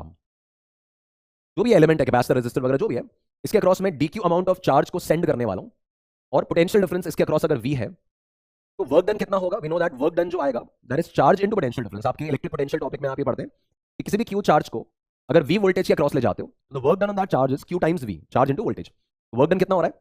That's charge dq into the voltage. अब ये वर्क डन को मुझे पावर में कन्वर्ट करना है। आई कैन सी दैट यहां कोई भी सर्किट एलिमेंट हो, यार पावर को तो anyways upon dw by dt तो मेंशन कर ही सकते हैं। तो जब मैं इसको dw बाई dt लिख रहा हूं, तो dw बाई dt में this becomes dq times v upon dt, और dq बाई dt जो है वो करंट बन गया। तो पावर का एक्सप्रेशन जो आ रहा है that is v into I. तो ये जो एक्सप्रेशन अपन लिख रहे हैं power v into I, this is applicable for all circuit elements. ध्यान रहे ये आपके पावर का जनरल फॉर्मूला है, जनरल रिजल्ट है और सभी सर्किट एलिमेंट्स के लिए एप्लीकेबल है। Be it resistor, be it a capacitor, be it a inductor, उन सब के लिए अगर पावर कैलकुलेशन करना है, जैसे आई स्क्वायर आर तो रेजिस्टेंस में लगाओगे ना, आई स्क्वायर आर तो रेजिस्टेंस में अप्लाई करोगे, वी स्क्वायर बाय रेजिस्टेंस में अप्लाई करोगे, but V into I capacitor के लिए भी चलेगा, इंडक्टर के लिए भी चलेगा, रेजिस्टेंस के लिए भी चलेगा। तो जनरल फॉर्मूला इलेक्ट्रिक सर्किट्स में, general formula for power is V into I. ये अपन एक्सप्रेशन देख लिया, power is V into I, general formula. अब अगर वो रेजिस्टर है, भाई रेजिस्टर के अक्रॉस पावर फाइंड आउट करना है, तो रेजिस्टेंस क्या है भाई? रेजिस्टेंस तो ऑब्स्ट्रक्शन ही तो है, करंट के फ्लो को ऑब्स्टेकल ही तो देना है, और ऑब्स्ट्रक्शन होगा तो ultimately there has to be a heat loss, energy losses ही आने और कुछ नहीं है। तो रेजिस्टर में तो करंट एंटी क्लॉकवाइज चले या क्लॉकवाइज, राइट में जाए कि लेफ्ट में, रेजिस्टेंस के अक्रॉस तो हीट डिसिपेट ही होगी, हीट लॉस ही होगा। तो मैं अगर रेजिस्टेंस के लिए P इक्वल्स टू वी आई में V को अगर आई आर लिख देता हूं, बिकॉज वो रेजिस्टेंस के लिए ही अब एप्लीकेबल है आई आर, तो ये बन जाएगा आई स्क्वायर आर, या आई को V बाय आर लिखता हूं तो becomes V square by R. तो ये फॉर्मूले से अपन सब लोग फेमिलियर है। तो power across a resistor is V square by R या आई स्क्वायर आर, बट ध्यान रहे it's applicable only for resistors. बाकी सर्किट एलिमेंट्स के लिए जनरल फॉर्मूला क्या है? तो V इंटू आई है। आगे चल के इलेक्ट्रोमैग्नेटिक इंडक्शन में इंडक्टर के अक्रॉस पावर निकालनी होगी, तो भी V इंटू आई से सॉल्व करेंगे। देन बैटरी के कॉन्टेक्स्ट में अगर पावर के टर्म्स देखें, तो जब इस बैटरी के अक्रॉस ये आई करंट जा रहा है, ये स्मॉल आर उसका इंटरनल रेजिस्टेंस है, तो देखो एक तो टर्म होता है the power supplied by the battery, which is originally its job, power supplied by the battery. तो power supplied by the battery तो इसी फॉर्म में आएगा, that EMF into I. The power supplied by the battery is E into I, कि ये इस E EMF के across charge travel किया है, तो एनर्जी सप्लाई कितना हुआ? तो it's E into I, V into I के हिसाब से। तो सप्लाइड बाय द बैटरी तो ई आई हो गया। बट कई बार ये पॉइंट आता है तो power dissipated in a battery. अब यार बैटरी में डिसिपेशन क्यों होगा? बिकॉज बैटरी का इंटरनल रेजिस्टेंस है। तो जब भी रेजिस्टेंस का मैटर आ रहा है, डिसिपेशन की बात ही होगी, ऑब्वियसली रेजिस्टेंस में डिसिपेशन की बात होगी। तो रेजिस्टेंस में वो डिसिपेशन कैसे आता है? It's I square R. जैसे इस रेजिस्टर के अक्रॉस मुझे वोल्टेज तो नहीं पता है कितना है, ई के बराबर थोड़ी है इसके अक्रॉस वोल्टेज, ये बैटरी अपना सारा ईएमएफ इसको थोड़ी देगी, है ना, बट इसके अक्रॉस करंट पता है आई। तो इसके across energy dissipated, power dissipated कितना हो जाएगा? तो आई स्क्वायर आर। तो guys this is the energy dissipated in a battery. मतलब जब power supplied bye a battery की बात होगी तो इनटू आई आ रहा है, और power dissipated in a battery है तो इट्स आई स्क्वायर आर, वो उसके इंटरनल रेजिस्टेंस में डिसिपेशन होगा और सप्लाई इनटू आई हो जाएगा। रेजिस्टेंस में हमेशा डिसिपेशन नहीं होना है, कैपेसिटर इंडक्टर का बाद में डिस्कशन होगा। पावर के जनरल फॉर्मूलाज राइट। फिर अपने आगे वाले एनालिसिस में सीरीज पैरेलल की तरफ जब बढ़ेंगे तो एक और चीज जो हमें पावर में काम में आनी है, इंट्रोडक्शन अबाउट पावर में गाइस, अगर किसी बल्ब का, किसी इलेक्ट्रिकल डिवाइस का स्पेसिफिकेशन बता रखा है, that specification is 220 volt, 100 what. इन्हें कहते हैं इनका रेटेड वैल्यूज, 220 वोल्ट 100 वॉट, इनका स्टैंडर्ड रेटिंग या रेटेड वैल्यूज या स्पेसिफिकेशन कहलाती है। इस स्पेसिफिकेशन का, इस रेटेड वैल्यूज का मतलब यह है कि अगर अगर आप इसको 220 वोल्ट सप्लाई करोगे तो जाकर ये 100 वॉट की पावर से काम करेगा। इसका मतलब ये नहीं कि वो 220 वोल्ट ही सप्लाई हो रहा है, तो डिपेंड करता है ना कि आपने बैटरी कौन सी लगाई, उसके हिसाब से पावर डिसिपेशन आएगा। बट हमें यहां पर जो ये 220 वोल्ट 100 वोल्ट दे रखा है ना, इसका मतलब ये है कि अगर इस रेजिस्टर के अक्रॉस, बल्ब के अक्रॉस, इलेक्ट्रिकल अप्लायंस के अक्रॉस अगर मैं 220 वोल्ट का सप्लाई लगाऊंगा तो उसके अक्रॉस पावर की वैल्यू 100 वॉट आएगी। उससे हमें क्या फायदा होगा? ये देखो, स्टैंडर्ड रेटिंग तो तब से ही बताई जाती है जब वो सर्किट में कनेक्ट भी नहीं होता है कि भाई देखो, सर्किट में हम 220, 100 वॉट का बल्ब जोड़ रहे हैं, मतलब एक ऐसा बल्ब जो 220 वोल्ट सप्लाई होने पे 100 वॉट का पावर दे सकता है, उसको सर्किट में जोड़ रहे हैं। अब किस बैटरी के अक्रॉस जोड़ रहे हैं कि भाई हम तो 100 वोल्ट के अक्रॉस ही जोड़ रहे हैं। उसको क्या चाहिए था? उसको 220 वोल्ट चाहिए था और आप 100 वोल्ट दे रहे हो। तो जब आप उसको वोल्टेज कम सप्लाई करोगे तो वो उसी हिसाब से पावर भी कम ही सप्लाई कर रहा होगा। उसको 100 वॉट सप्लाई करने के लिए 220 वोल्ट की सप्लाई चाहिए थी। तो now it means that 220 volt अगर अप्लाई कर रहे हैं तो पावर आ रही है। इसका फायदा क्या होता है कि अगर मैंने आपको बोल दिया कि एक बल्ब है 220 वोल्ट 100 वॉट स्पेसिफिकेशन है उसके, उससे आप उस बल्ब का रेजिस्टेंस निकाल के रख लोगे, रेटेड वैल्यूज से आप उसका रेजिस्टेंस निकाल के रख लोगे। यार मेरे पास पावर का एक्सप्रेशन है as V square by R, और मुझे पी दे रखा है, पावर दे रखा है, तो यहां से आर की वैल्यू मैं निकाल लूंगा as V square by P. तो हम उस सिचुएशन में वोल्टेज जानते होंगे रेटेड वैल्यू, पावर हम जानते होंगे उसकी रेटिंग, वो प्लेस करेंगे तो विल गेट द रेजिस्टेंस। मतलब सर्किट में जोड़ने से पहले ही आप उसका रेजिस्टेंस पहले कैलकुलेट कर लिया। अब वी नो दैट कि यार अगर मैं सर्किट में मान लो 220 वोल्ट की सप्लाई नहीं भी करूं तो भी उसका रेजिस्टेंस वैल्यू तो वही रहेगा ना। रेजिस्टेंस थोड़ी बैटरी डिपेंडेंट है, आर का वैल्यू तो फिक्स है, एक वायर के लिए रो एल बाय ए होगा तो फिक्स है। तो बेसिकली क्या होता है, आप स्टैंडर्ड रेटिंग से पहले रेजिस्टेंस निकाल लेते हो और उस रेजिस्टेंस को फिर आप सर्किट कनेक्शंस करने के बाद उसी वैल्यू को काम में लेते हो कि भाई 220 पर 100 वॉट दे सकता था, चलो रेजिस्टेंस कैलकुलेट कर लिया। अब सर्किट में बोला कि भाई 400 वोल्ट पे कनेक्ट कर दो या 100 वोल्ट बैटरी लगा के जोड़ दो, तो कोई दिक्कत नहीं, बैटरी 100 वोल्ट की लगाई बट रेजिस्टेंस ही ऑफर करेगा। तो रेटेड वैल्यू से पहले आर कैलकुलेट करोगे और उसके बाद फिर उसको सर्किट में काम में ले लोगे, है ना। तो ये खैर अपन आगे क्वेश्चन जब देखेंगे तो इसका एप्लीकेशन भी और समझ में आ जाएगा। फिर एक पावर के कॉन्टेक्स्ट में गाइस एक इंपॉर्टेंट रिजल्ट होता है, इसको हम डिराइव तो नहीं कर पाएंगे अभी, टाइम लिमिटेशन के कारण डिराइव तो नहीं कर पाएंगे, बट एक रिजल्ट है, ध्यान रखेंगे आप। दैट जो अपन एक बैटरी इंटरनल रेजिस्टेंस और एक लोड रेजिस्टेंस, मतलब ये एक्सटर्नल रेजिस्टेंस है आपका, लोड रेजिस्टेंस है जिसको ये बैटरी एनर्जी सप्लाई कर रही है, पावर सप्लाई कर रही है। The maximum transfer of power इस कैपिटल आर के अक्रॉस पावर डिसिपेशन मैक्सिमम तब होता है when the load resistance becomes equal to the internal resistance of the battery। A very crucial result जो आपको याद रखना चाहिए कि अगर हम चाहते हैं कि इस लोड रेजिस्टेंस के अक्रॉस पावर मैक्सिमम हो तो for power across capital R to be maximum कैसे डिराइव होता होगा कि पहले आप पूरे सर्किट में करंट निकालोगे, करंट निकालने के बाद इसका पावर लिखोगे आई स्क्वायर आर, और उसको मैक्सिमाइज करना है तो क्या करेंगे, डिफरेंशिएट कर लेंगे, तो डीपी बाई डी आर को 0 करोगे और वहां से आपका रिजल्ट डिराइव होगा। तो for this power to be maximum the value of load resistance should be equal to the value of internal resistance of your source। जो आपका EMF का सोर्स है उसके इंटरनल रेजिस्टेंस के बराबर इस कैपिटल आर की वैल्यू होनी चाहिए for the power across capital R to be maximum. मतलब अगर यहां कुछ 3-4 बैटरीज लगे होते तो उन सब का मिला जुलाकर जितना स्मॉल आर होगा वो अल्टीमेटली कैपिटल आर के इक्वल किया जाएगा। कब? when the power across the load, the power supplied by the battery, the power dissipated by this capital R needs to be maximum। ये मैक्सिमाइज करने के लिए R और स्मॉल r, ये R और स्मॉल r ये इक्वल होनी चाहिए। इसको अभी विदाउट डेरिवेशन आप याद रखेंगे कि मैक्सिमाइज करने के लिए external resistance, load resistance, internal resistance small r के इक्वल होना चाहिए। नाउ गाइस नेक्स्ट पॉइंट आ रहा है आपका model of electrical conduction and conductors. Again a very crucial point जो रिजल्ट्स वाइज हमारे लिए इंपॉर्टेंट रहेगा। इस पोर्शन को अब स्टार्ट करते हैं।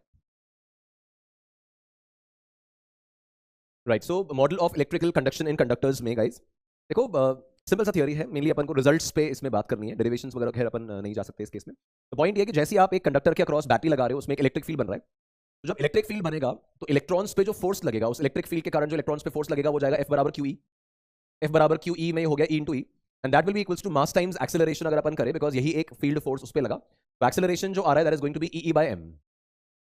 मतलब जितने भी इलेक्ट्रॉन्स इसके अंदर हैं they will all accelerate with the same value, because सबको सेम इलेक्ट्रिक फील्ड झेलना है, सब पे चार्ज भी वही है, सबका मास भी सेम है। All of them will have the same acceleration as E by M। किस तरफ? फील्ड जिस तरफ लगाई होगी इलेक्ट्रिक फील्ड, उसके ऑपोजिट फोर्स लगेगा तो उसके ऑपोजिट ही वो लोग एक्सेलरेट करेंगे, तो एक्सेलरेशन सबका सेम है। अच्छा, जब एक कांस्टेंट एक्सेलरेशन इनका है, रैंडमली ये लोग मूविंग थे और कांस्टेंट एक्सेलरेशन है, मतलब आप एक बिल्डिंग के ऊपर से बॉल को सामने की तरफ थ्रो करें और उसको कांस्टेंट एक्सेलरेशन G डाउनवर्ड मिले, you know that basic theory में ऐसे केसेस में the objects follow a parabolic path. तो जब इनका थर्मल एनर्जी इनका मोशन करा रहा था तो इनका motion straight line random lines के अलॉन्ग हो रहा था।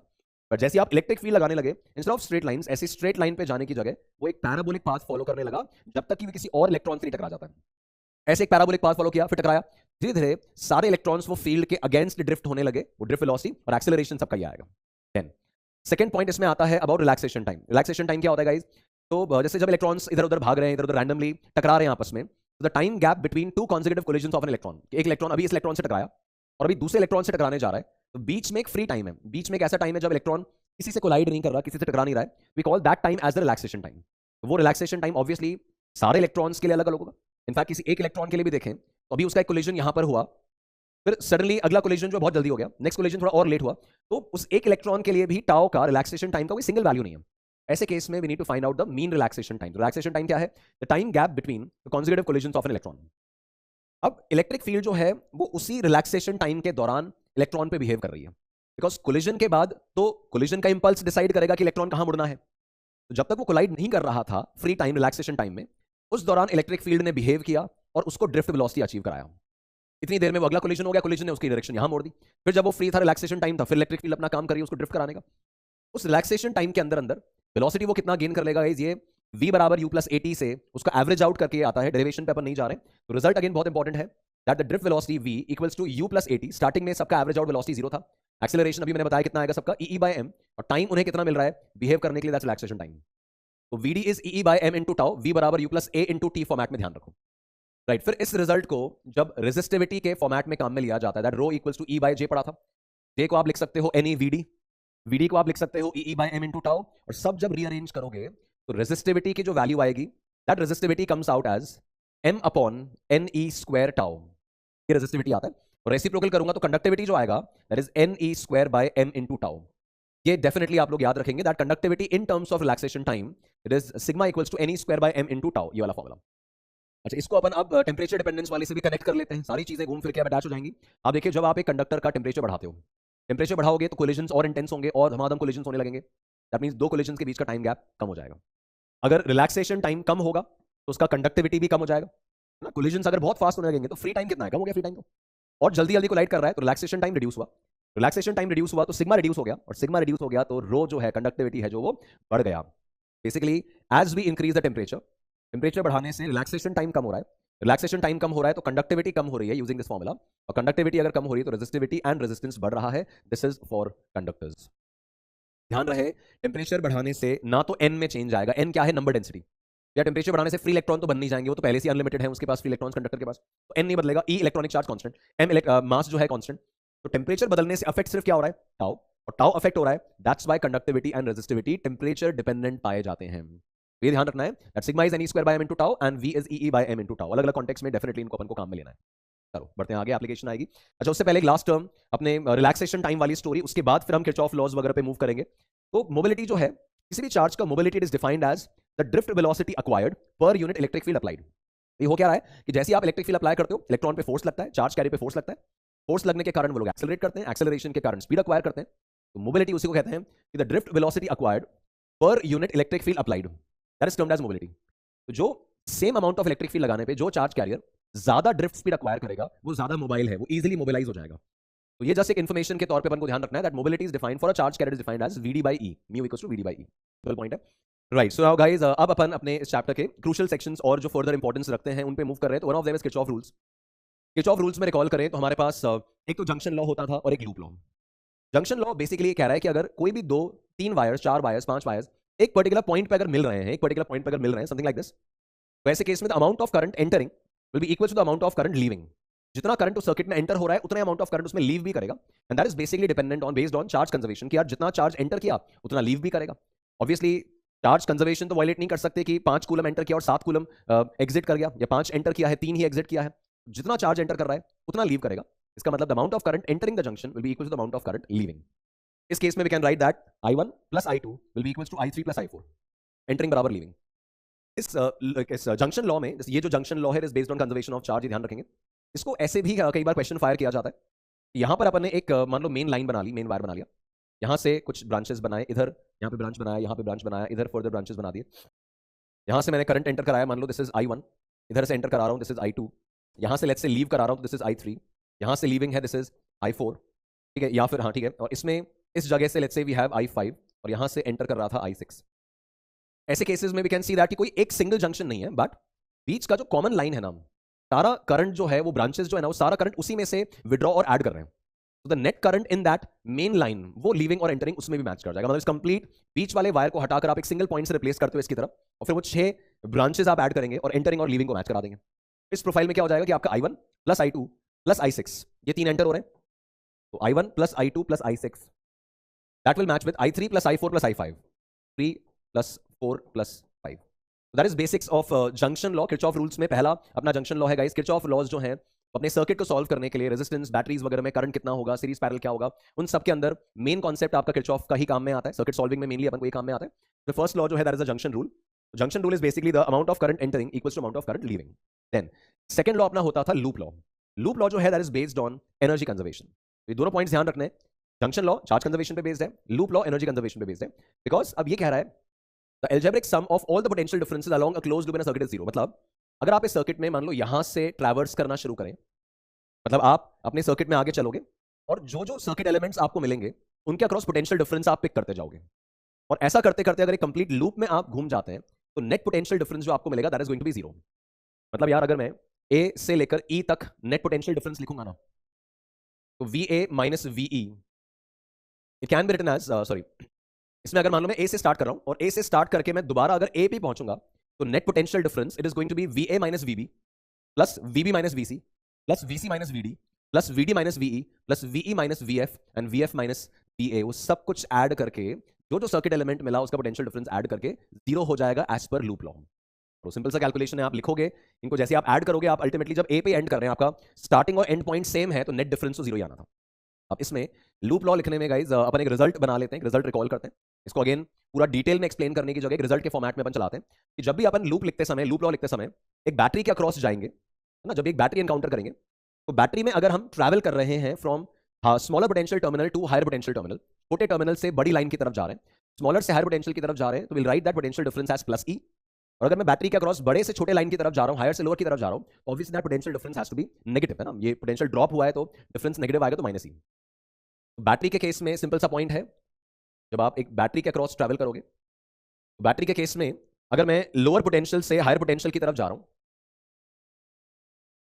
तो इनफैक्ट अपन ऐसे लिख सकते हैं कि अपन लोअर से हायर की तरफ जा रहे हैं, छोटे टर्मिनल से बड़े की तरफ जा रहे हैं, तो लूप लॉ में इसको प्लस ई लिखेंगे।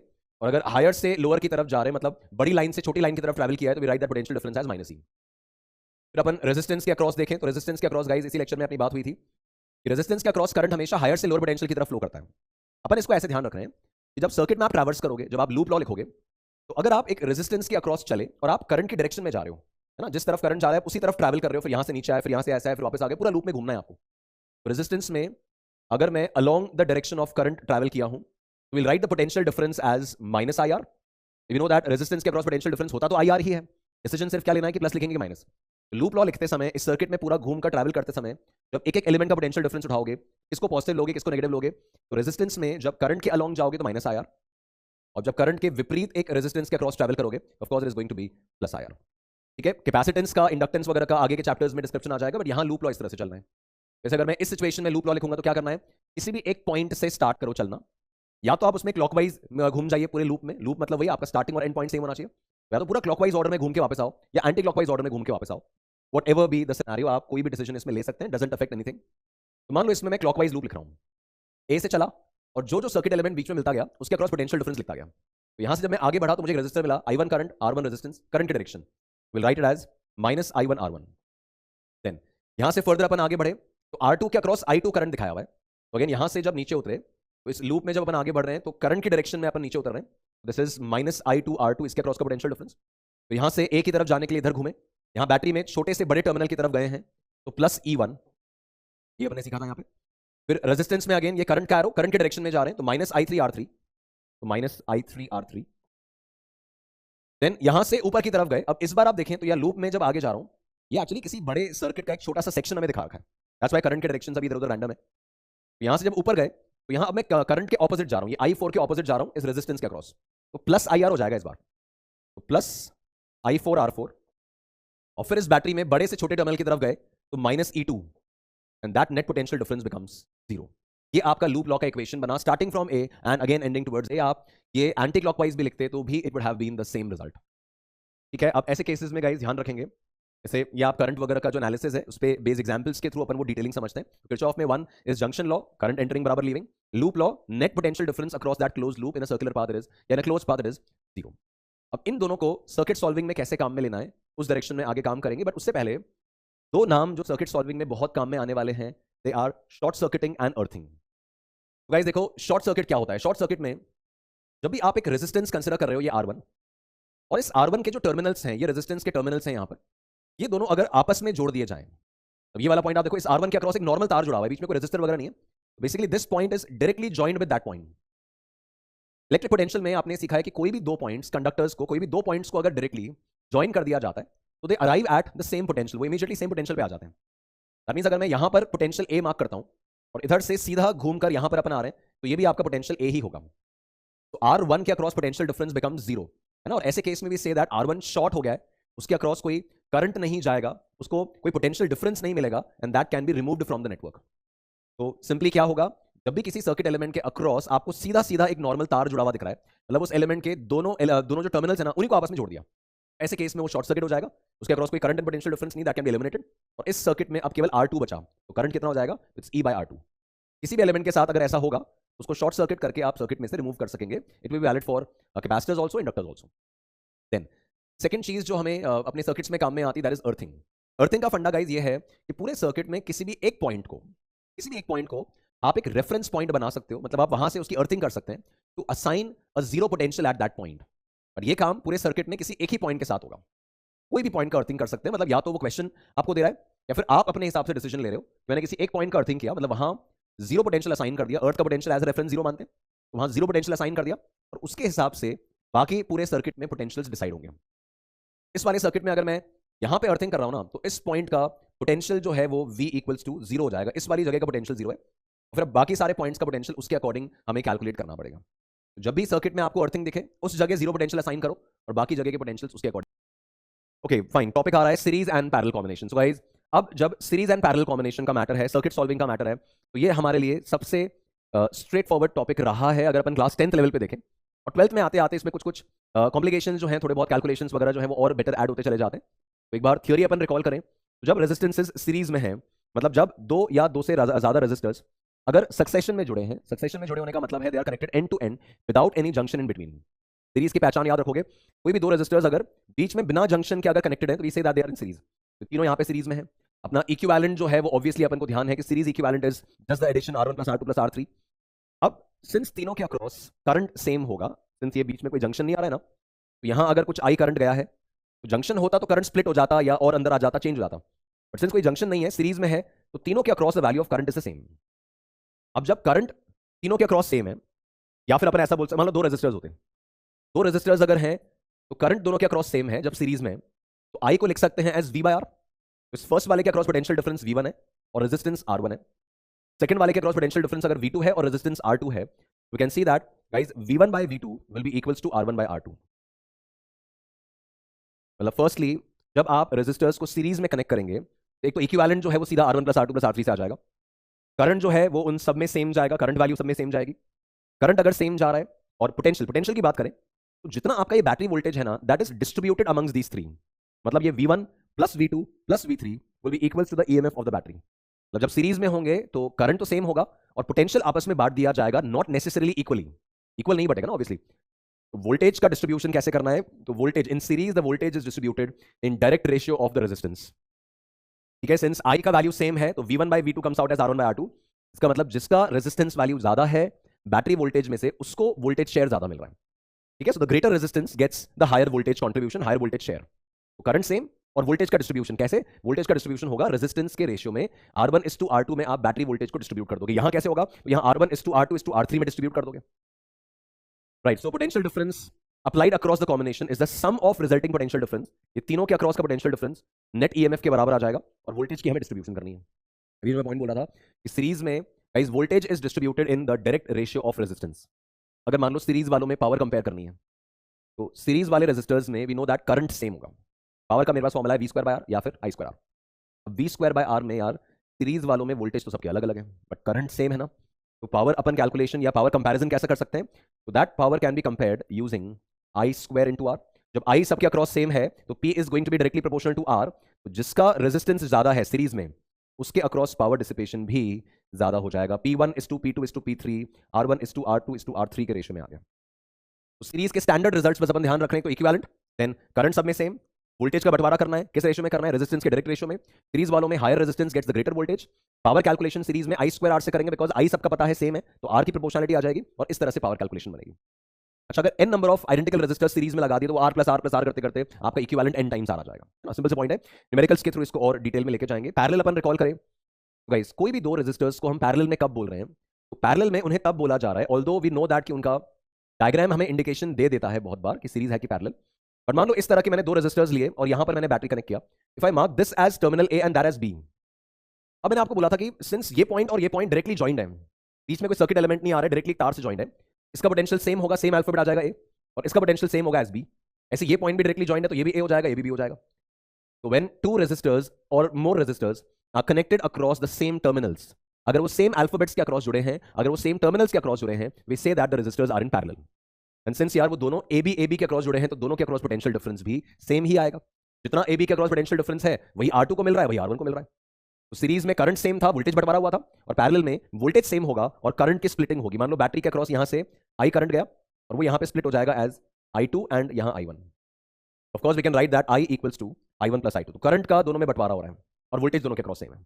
तो all the resistors are connected between the same initial and final points, मतलब वो सेम टर्मिनल्स के अक्रॉस जुड़े हैं, सब ए बी के अक्रॉस आ रहे हैं तो भाई पैरेलल में है और पोटेंशियल डिफरेंस सबको सेम मिलेगा। इक्विवेलेंट देखें तो सबको फॉर्मूला याद है, इक्विवेलेंट जो है वो 1/R equivalent equals 1/R1 plus 1/R2 plus 1/R3 इस फॉर्मेट में चलता है, वो डेफिनेटली अपन को ध्यान है।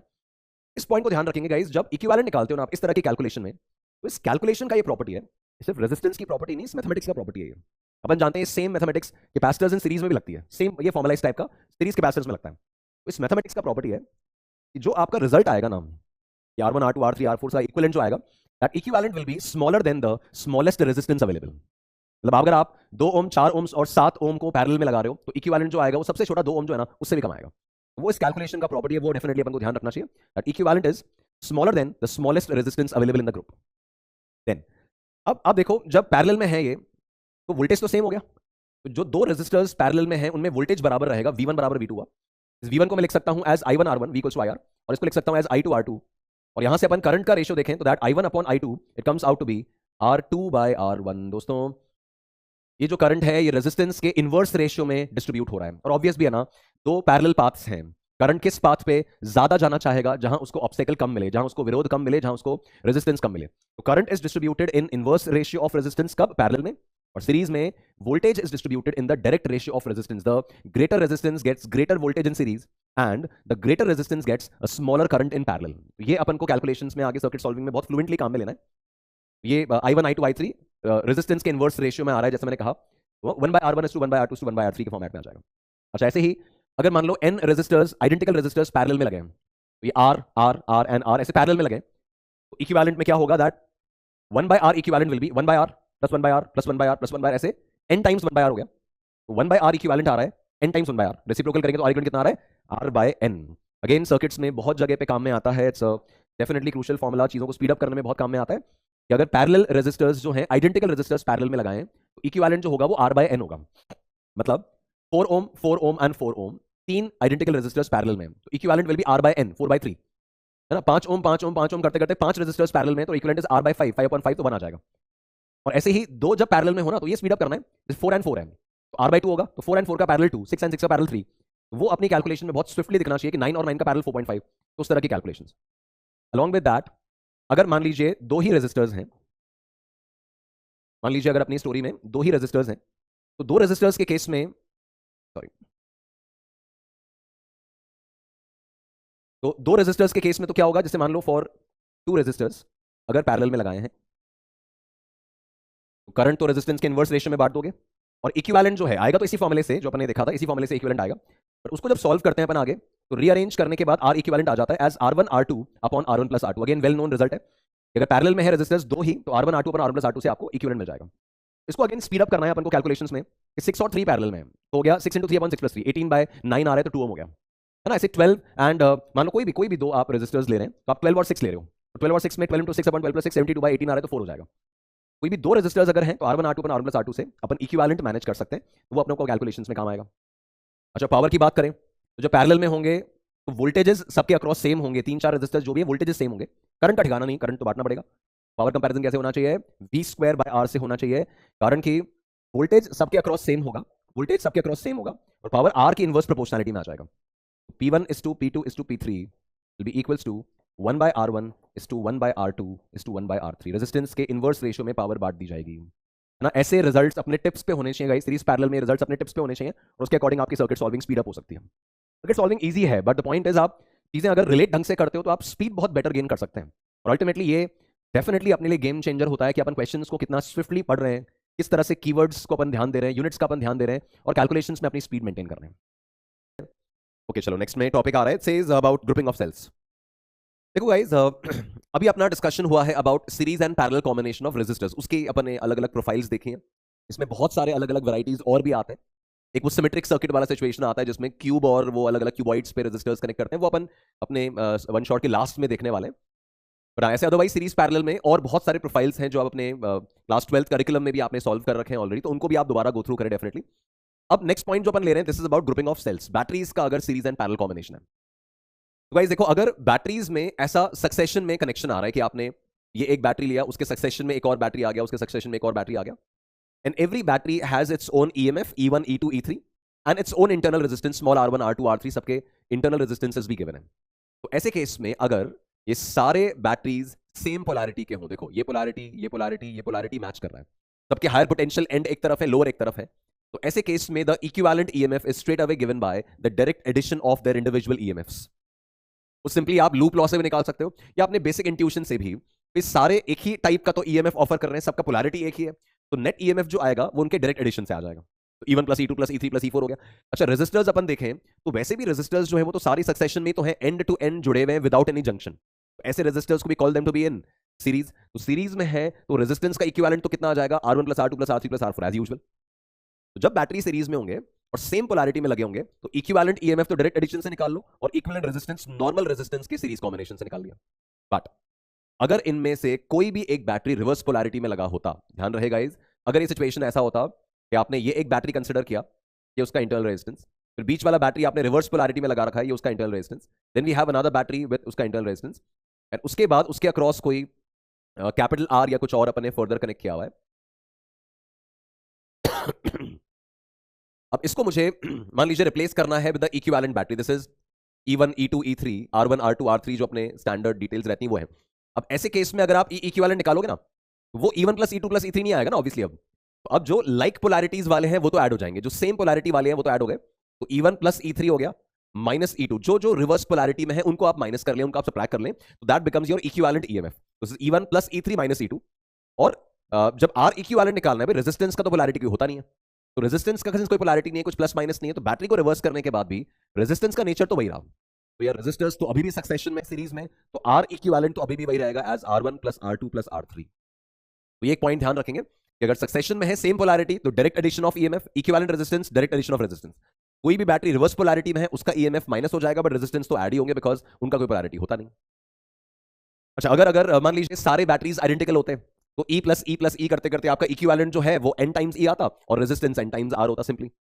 इसमें एक और कंडीशन ध्यान रखें गाइस, अगर इसमें पॉइंट बना लें कि मान लीजिए मैंने n आइडेंटिकल बैटरीज कंसीडर किए,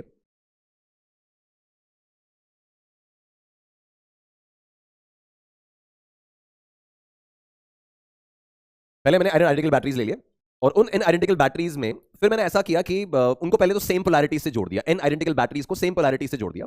अब उसमें से m batteries small m number को रिवर्स किया। If out of those n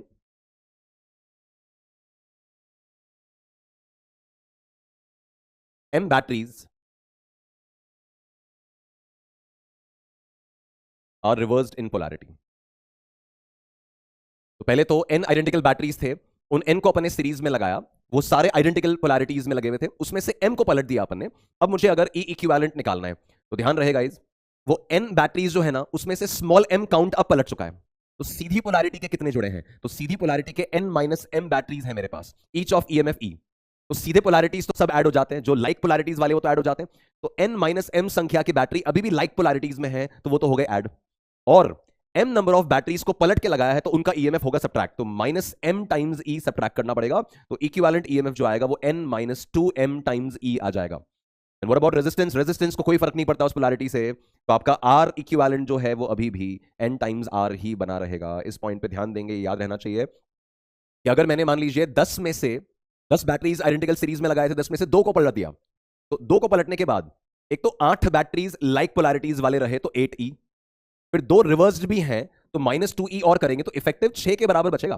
that means 10 में से अगर आप 2 को रिवर्स करते हो तो ओवरऑल 4 माइनस होता है और 6e रह जाता है। बस वही मैंने किया है कि मैंने टोटल n में से m बैटरीज को रिवर्स किया था, तो इफेक्ट n माइनस 2m का हुआ है, जबकि रेजिस्टेंस तो आपका वो अनअफेक्टेड है, सीरीज में है तो वो तो आपका डायरेक्टली ऐड ही होता चला गया, है ना। तो ये एक इंपॉर्टेंट रिजल्ट है जो आप ध्यान रखें, ये इवैल्यूएशन अगर क्वेश्चन में कहीं मिलती तो ध्यान रखेंगे। नेक्स्ट देखिए, next is about parallel combination. कि अगर मान लीजिए बैटरीज को ऐसे पैरेलल में लिया है कि E1 R1 E2 R2 E3 R3 parallel में जोड़ा है, तो इक्विवेलेंट ईएमएफ जनरल फॉर्मूला जो आता है, मैं 2 बैटरीज के कॉन्टेक्स्ट में लिख के बताता हूं आपको। अगर 2 बैटरीज हैं तो equivalent EMF is given by E1 by R1। दोस्तों डेरिवेशन पे अपन नहीं जा पाएंगे तो सीधा रिजल्ट पे फोकस करो। तो E1 by R1 plus E2 by R2 and that upon 1 by R1 plus 1 by R2। ये वैसे भी रिजल्ट बेस्ड मैटर ही है, तो ये तो आपका ई इक्विवेलेंट का वैल्यू हुआ ना, ये पूरा ई इक्विवेलेंट हुआ है अभी तो। E1 by R1 plus E2 by R2 upon 1 by R1 plus 1 by R2, और रेजिस्टेंस निकालना है, पूरे स्ट्रक्चर को एक बैटरी से रिप्लेस करना है of equivalent EMF and the equivalent resistance. Equivalent resistance तो वैसे ही कैलकुलेट होगा जैसे आपका नॉर्मल रेजिस्टेंस पैरेलल में कैलकुलेट होता है, तो 1 by R equivalent is 1 by R1 plus 1 by R2। मतलब रेजिस्टेंस के कॉन्टेक्स्ट में तो आप वही कहानी अप्लाई करो जो आप पैरेलल रेजिस्टर्स में लगाते हो कि 1 by R1 plus 1 by R2 plus 1 by R3 कर रहे हो, और इक्विवेलेंट ईएमएफ के लिए सेपरेट रिजल्ट अपन ध्यान रख रहे हैं, तो that's E1 by R1 plus E2 by R2 upon 1 by R1 plus 1 by R2। ठीक है, और वही अगर 3 बैटरीज हैं तो वही चीज कैरी फॉरवर्ड हो रही है। अब इनमें अगर किसी एक बैटरी को अपन ने रिवर्स करके लगाया ना, मान लो इसको रिवर्स करके लगाया होता, तो यहां पर I just place it as minus E2, बाकी कहीं कुछ चेंज नहीं करना है, यहां माइनस E2 कर लोगे। ठीक है, सेम पोलैरिटी फॉर्मेट में है तो इसी ऑर्डर में चलता चला जाएगा। अच्छा, इसके अंदर एक इंपॉर्टेंट पॉइंट ये आता है, देखो ये तो आपका बैटरी इक्विवेलेंट और रेजिस्टेंस इक्विवेलेंट फॉर्मूलाज हुए, ये तो ध्यान रखना ही है अपन को, पर इसका स्पेशल केस ये है कि अगर मैंने n आइडेंटिकल बैटरीज पैरेलल में लिए, each of EMF E resistance R, n identical batteries हैं, हर का ईएमएफ ई है, सबका रेजिस्टेंस आर है, तो आपका ई इक्विवेलेंट कितना आएगा? तो ई इक्विवेलेंट में न्यूमरेटर क्या था? तो E1 by R1 plus E2 by R2 plus E3 by R3, ऐसे n टाइम्स होगा बिकॉज n बैटरीज हैं। फिर उसका डिनोमिनेटर था, रिकॉल करो, तो डिनोमिनेटर में था 1 by R1 plus 1 by R2 plus, ये ई इक्विवेलेंट के फॉर्मूले की बात कर रहा हूं अभी मैं, तो 1 by R1 plus 1 by R2 plus 1 by R3 वो भी आपका n टाइम्स चलेगा। अब इसमें ये बन रहा है n times E by R and ये n टाइम्स 1 बाय R, तो ओवरऑल वैल्यू जो आएगा ना वो E ही आ जाएगा। Again a very crucial result guys, कि अगर मैं मान लीजिए 10-10 वोल्ट के 100 बैटरीज पैरेलल में लगा देता हूं, तो इक्विवेलेंट जो है वो ना तो n टाइम्स होगा ना 1 बाय n टाइम्स होगा, वो इक्विवेलेंट एक ईएमएफ, एक बैटरी ईएमएफ के बराबर ही आ रहा है, ई आ रहा है, मतलब वो 10 वोल्ट ही आ रहा है। 10-10 वोल्ट के 10 बैटरीज भी पैरेलल में है तो उनका इक्विवेलेंट 10 वोल्ट होगा, ना 1000 ना 1, मतलब ना 10 टाइम्स बढ़ेगा ना 100 टाइम्स बढ़ेगा, तो एक सिंगल बैटरी का ईएमएफ ना वही आपका इक्विवेलेंट आ रहा है। तो ई इक्विवेलेंट जो है वो सब कैंसिल होके ई के बराबर ही आया, जो आपके एक बैटरी का ईएमएफ था उसी के बराबर। और रेजिस्टेंस मैंने आपको बोला वही रिजल्ट सोचिए जो पैरेलल रेजिस्टर्स में आप सोचते थे, तो n identical resistors in parallel gives you R by n, है ना। n आइडेंटिकल रेजिस्टर्स अगर होते हैं तो R by n होता था, तो जवाब हो गया R by n, तो that becomes your R equivalent. ठीक है, सो n आइडेंटिकल बैटरीज, फिर रिपीट कर रहा हूं, अगर 20-20 वोल्ट के 10 बैटरीज पैरेलल में लगाएं तो जवाब 20 वोल्ट ही रहेगा। 20 बैटरीज लगाएं तो भी 20 रहेगा, 40 लगाएं तो भी 20 रहेगा, तो किसी एक बैटरी का जो ईएमएफ है ना वही आपका इक्विवेलेंट है। और रेजिस्टेंस का रिजल्ट तो वैसे निकालो जैसे आप पैरेलल कॉम्बिनेशन का निकालते थे। ठीक है, तो ये आपका पैरेलल कॉम्बिनेशन का रिजल्ट हुआ। फिर एक पॉसिबिलिटी आती है guys, this is about mixed grouping, जहां सीरीज एंड पैरेलल कॉम्बिनेशन दोनों बन रहे हैं। अब यहां बहुत ज्यादा कॉम्प्लिकेशन तब बन जाता है जब ये बैटरीज आइडेंटिकल ना हो, तब तो बड़ा मुश्किल हो जाएगा ना कि सीरीज में भी आइडेंटिकल नहीं है, पैरेलल में भी नहीं है, तो कैलकुलेशन बनेगी नहीं तो आसानी से। तो यहां अब ये है कि आपने n आइडेंटिकल सेल्स लिए एक रो में, इस एक लाइन में अपन ने n बैटरीज कनेक्ट किए हैं, और ऐसे m नंबर ऑफ रोज अपन ने पैरेलल में जोड़ दिए हैं। एक लाइन में स्मॉल n का काउंट है, और ऐसे नंबर ऑफ रोज m बनाए हैं, एक के नीचे एक m रोज बना दिए हैं, और फिर मुझे पूरे कहानी का इक्विवेलेंट निकालना है। तो सिंपल स्टोरी है, देखो पहले एक रो को निपटाते हैं, पहले एक लाइन को निपटाते हैं। तो एक लाइन में n नंबर ऑफ बैटरीज हैं, तो उनका इक्विवेलेंट हो गया ne, और रेजिस्टेंस का इक्विवेलेंट हो गया nr। जो फर्स्ट लाइन बनी हुई है ना उसका इक्विवेलेंट फोटो आ गया ये आपका ne और ये nr। ऐसे सेकंड वाली जो रो होगी उसका इक्विवेलेंट फोटो भी ऐसे दिखेगा एग्जैक्टली, तो ne और nr, और ऐसे चलते गए तो पैरेलल में लास्ट में भी जाकर आपको इसी तरह के रोज दिख रहे होंगे, और ऐसे हमारे पास m number of rose available है। अब ये सब आपस में पैरेलल है, तो NE आइडेंटिकल बैटरीज पैरेलल में आ रहे हैं। तो मैंने आपको वही बताया था, जब आप आइडेंटिकल बैटरीज लेते हो वैसे केस में जो इक्विवेलेंट आता है वो उस एक EMF के बराबर ही आ जाता है जिसको रिपीटेटिवली पैरेलल में लगाया। तो NE को रिपीट करके पैरेलल में लगाया तो इक्विवेलेंट भी NE ही रह जाएगा, ऐसे वो m टाइम्स नहीं होगा, वही हो जाएगा। और जब R इक्विवेलेंट लेंगे तो आप देखो NR ये वाले रेजिस्टर्स हैं जो पैरेलल में रिपीट हुए हैं m टाइम्स। गाइज अगर मैं कैपिटल R पैरेलल में जोड़ता small m number of times, तो m number of resistors parallel में जुड़े होते तो सबका इक्विवेलेंट कितना लिखते हैं अपन, R बाय m। तो ये मैंने क्या जोड़ा था, NR इतनी बार पैरेलल में जोड़ा था तो इक्विवेलेंट कितना हो जाएगा, R by m, NR by m, ये मेरा इक्विवेलेंट बन जाएगा इस केस का। तो इक्विवेलेंट को तो जैसे पैरेलल में ट्रीट करते थे वैसे ही किया है मैंने। और पैरेलल बैटरीज में मैंने आपको कहा था अगर आप n आइडेंटिकल बैटरीज या कितनी भी आइडेंटिकल बैटरीज लेते हो तो वो NE EMF की कितनी भी बैटरीज पैरेलल में लगाओ, जवाब वो एक बैटरी के बराबर ही आना है, NE के बराबर ही आना है। तो इन सबको हटाकर अपन इस बैटरी के रिप्लेसमेंट पे फॉर्मेट में लगा सकते हैं। तो ये इक्विवेलेंट NE आ गया आपका। तो आपका E इक्विवेलेंट जो है वो NE आ गया और R इक्विवेलेंट जो आ रहा है वो NR बाय M बन रहा है।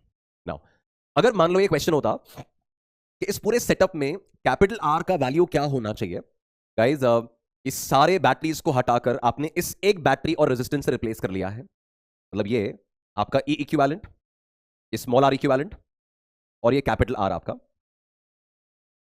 ना, this is small R equivalent, this is E equivalent. तो मैंने सब पूरे जंजाल को हटा के इस एक बैटरी से रिप्लेस कर लिया है। और अगर क्वेश्चन होता कि इसमें कैपिटल R का वैल्यू क्या होना चाहिए, कैपिटल R का वैल्यू क्या होना चाहिए so that the power delivered, या क्या कंडीशन होनी चाहिए so that the power delivered to the load is maximum.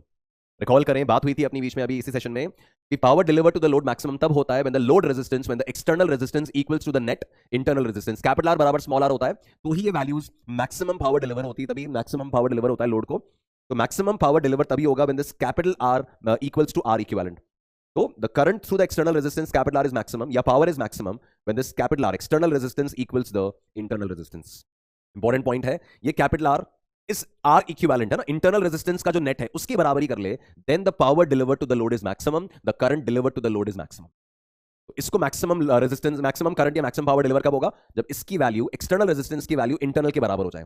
तो R equals to NR by M बैठते ही आपको maximum output, maximum power, maximum current मिल जाने वाला है। ठीक है, तो मिक्स्ड ग्रुपिंग भी कुछ कुछ केसेस में अपन को काम में आ सकती है, ये फॉर्मेशन ध्यान रखेंगे। Okay, now guys again a very interesting point, Wheatstone bridge, a very common point जो आप लोग डेफिनेटली रिकॉल कर पा रहे होंगे, दैट जब भी अपन ऐसा कोई सिचुएशन लेते हैं, एक 4 साइडेड फिगर अपन ने लिया, इस 4 साइडेड फिगर के आर्म्स में अपन ने 4 रेजिस्टर्स जोड़ दिए, फिर उसके 2 डायगोनली ऑपोजिट पॉइंट, गाइस ऐसे जब 4 साइडेड फिगर ले रहे हो तो यहां पे रेजिस्टेंस जोड़ दिया, ठीक है। बट इसके फिर जो 2 डायगोनली ऑपोजिट पॉइंट्स हैं, उन 2 डायगोनली ऑपोजिट पॉइंट्स के बीच आपने लगाया बैटरी, इन 2 डायगोनली ऑपोजिट पॉइंट्स के बीच बैटरी, और रिमेनिंग 2 डायगोनली ऑपोजिट पॉइंट्स के बीच या तो गैल्वेनोमीटर या 5वां रेजिस्टर या जो भी एलिमेंट है वो remaining 2 diagonally point opposite points के बीच होना चाहिए। इन्हीं 2 के बीच आप बैटरी लगा दो और इन्हीं के बीच रेजिस्टर लगा दो, it won't be a Wheatstone then. जैसे बोल रहा हूं, व्हीटस्टोन के लिए आपका ये 4 साइडेड फिगर बना, उन 4 आर्म्स में आपने रेजिस्टर्स लगा रखे, 2 डायगोनली ऑपोजिट पॉइंट्स के बीच बैटरी और बचे हुए 2 डायगोनली ऑपोजिट पॉइंट के बीच में गैल्वेनोमीटर या 5th रेजिस्टर आ जाएगा। इस तरह की अरेंजमेंट को भी call it a Wheatstone bridge. अब इस व्हीटस्टोन ब्रिज का अपना रिजल्ट रिकॉल कीजिए, अगेन वही डेरिवेशन पे नहीं जाएंगे, सीधा रिजल्ट पे बात करेंगे। ये जो रेजिस्टर्स हैं आपके R1 R2 R3 R4, अगर इनका रेशियो मैच कर जाए, that R1 by R2 matches with R3 by R4, जब आप यहां bottom upon top and bottom upon top ऐसे ले रहे हो तो दोनों तरफ सिमिलर होना चाहिए। तो R1 by R2 is equal to R3 by R4। अगर वो रेशियो मैच कर जाता है, in that case the value of potential at B matches with the value of potential at D। मतलब ये बोथ वेज चलता है गाइज। जैसे मान लो मैंने लिखा R2 by R1, है ना, ये ऊपर अपॉन नीचे, if R2 by R1 matches with R4 upon R3, अगर ये ऐसा हुआ तो दैट वुड इंप्लाई कि point B and D would be eight the same potential. और इसमें डबल इंप्लाई आ रहा है कि अगर B और D सेम पोटेंशियल पे हैं तो ये रेशियो मैच करना चाहिए, और अगर ये रेशियो मैच कर रहा है तो B और D सेम पोटेंशियल पे होंगे। In both the conditions the Wheatstone bridge is said to be balanced. देखो, अगर ये कंडीशन सेटिस्फाई नहीं होती तब भी वो कहलाता तो व्हीटस्टोन ब्रिज ही, बट वो बैलेंस्ड नहीं होता, बैलेंस व्हीटस्टोन ब्रिज नहीं कहलाता। अगर ये रेशियो मैच कर गया, we call that this Wheatstone bridge is balanced, और पॉइंट B और D का पोटेंशियल मैच करेगा।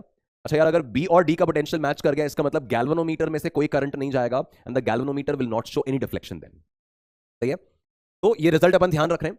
अच्छा, इसके अंदर एक चीज और कि इसी को अगर मैं रीअरेंज कर लूं तो इसको ऐसे भी लिखा जा सकता है that R1/R3 will match with R2/R4. R1/R3 will match with R2/R4. मतलब आप गैल्वेनोमीटर के लेफ्ट एंड राइट में भी देख रहे हो तो भी चलेगा कि R1/R3 should match with R2/R4, और वो वैसे भी मैच कर रहा है। देखो कि R1 उधर ले जाओ, R4 यहां ले आओ, तो R1/R3 matches with R2/R4, तो this is of course the same interpretation as the above one. ये और ये सेम इंटरप्रिटेशंस हैं।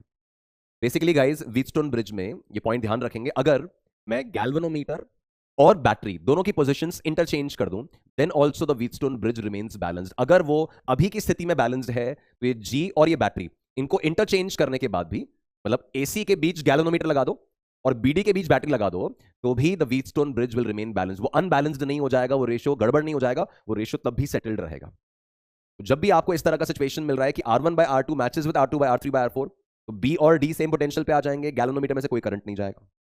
अब भाई हमारा क्या फायदा है ऐसे केसेस में? हमारा फायदा यह है कि अगर ऐसा व्हीटस्टोन ब्रिज बना, मान लो ऐसा कुछ व्हीटस्टोन ब्रिज सिचुएशन आ रहा है,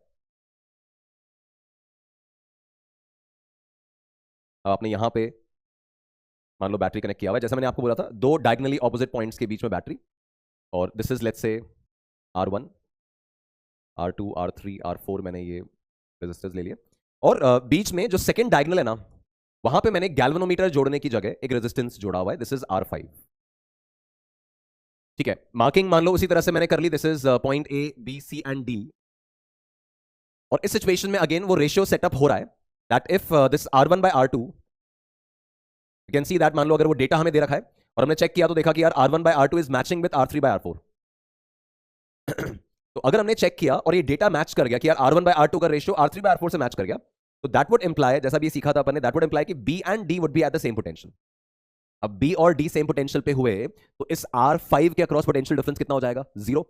R5 किन के अक्रॉस जुड़ा है? B और D के अक्रॉस ही है। तो B और D अगर सेम पोटेंशियल पे आ गए तो R5 में से कोई करंट नहीं जा पाएगा, R5 के अक्रॉस पोटेंशियल डिफरेंस 0 हो जाएगा। और कोई अगर सर्किट में ऐसा है जिसके अक्रॉस करंट नहीं जा रहा है, जिसके अक्रॉस पोटेंशियल डिफरेंस नहीं है, that can be removed from the circuit. इसको अपन सर्किट से हटा सकते हैं।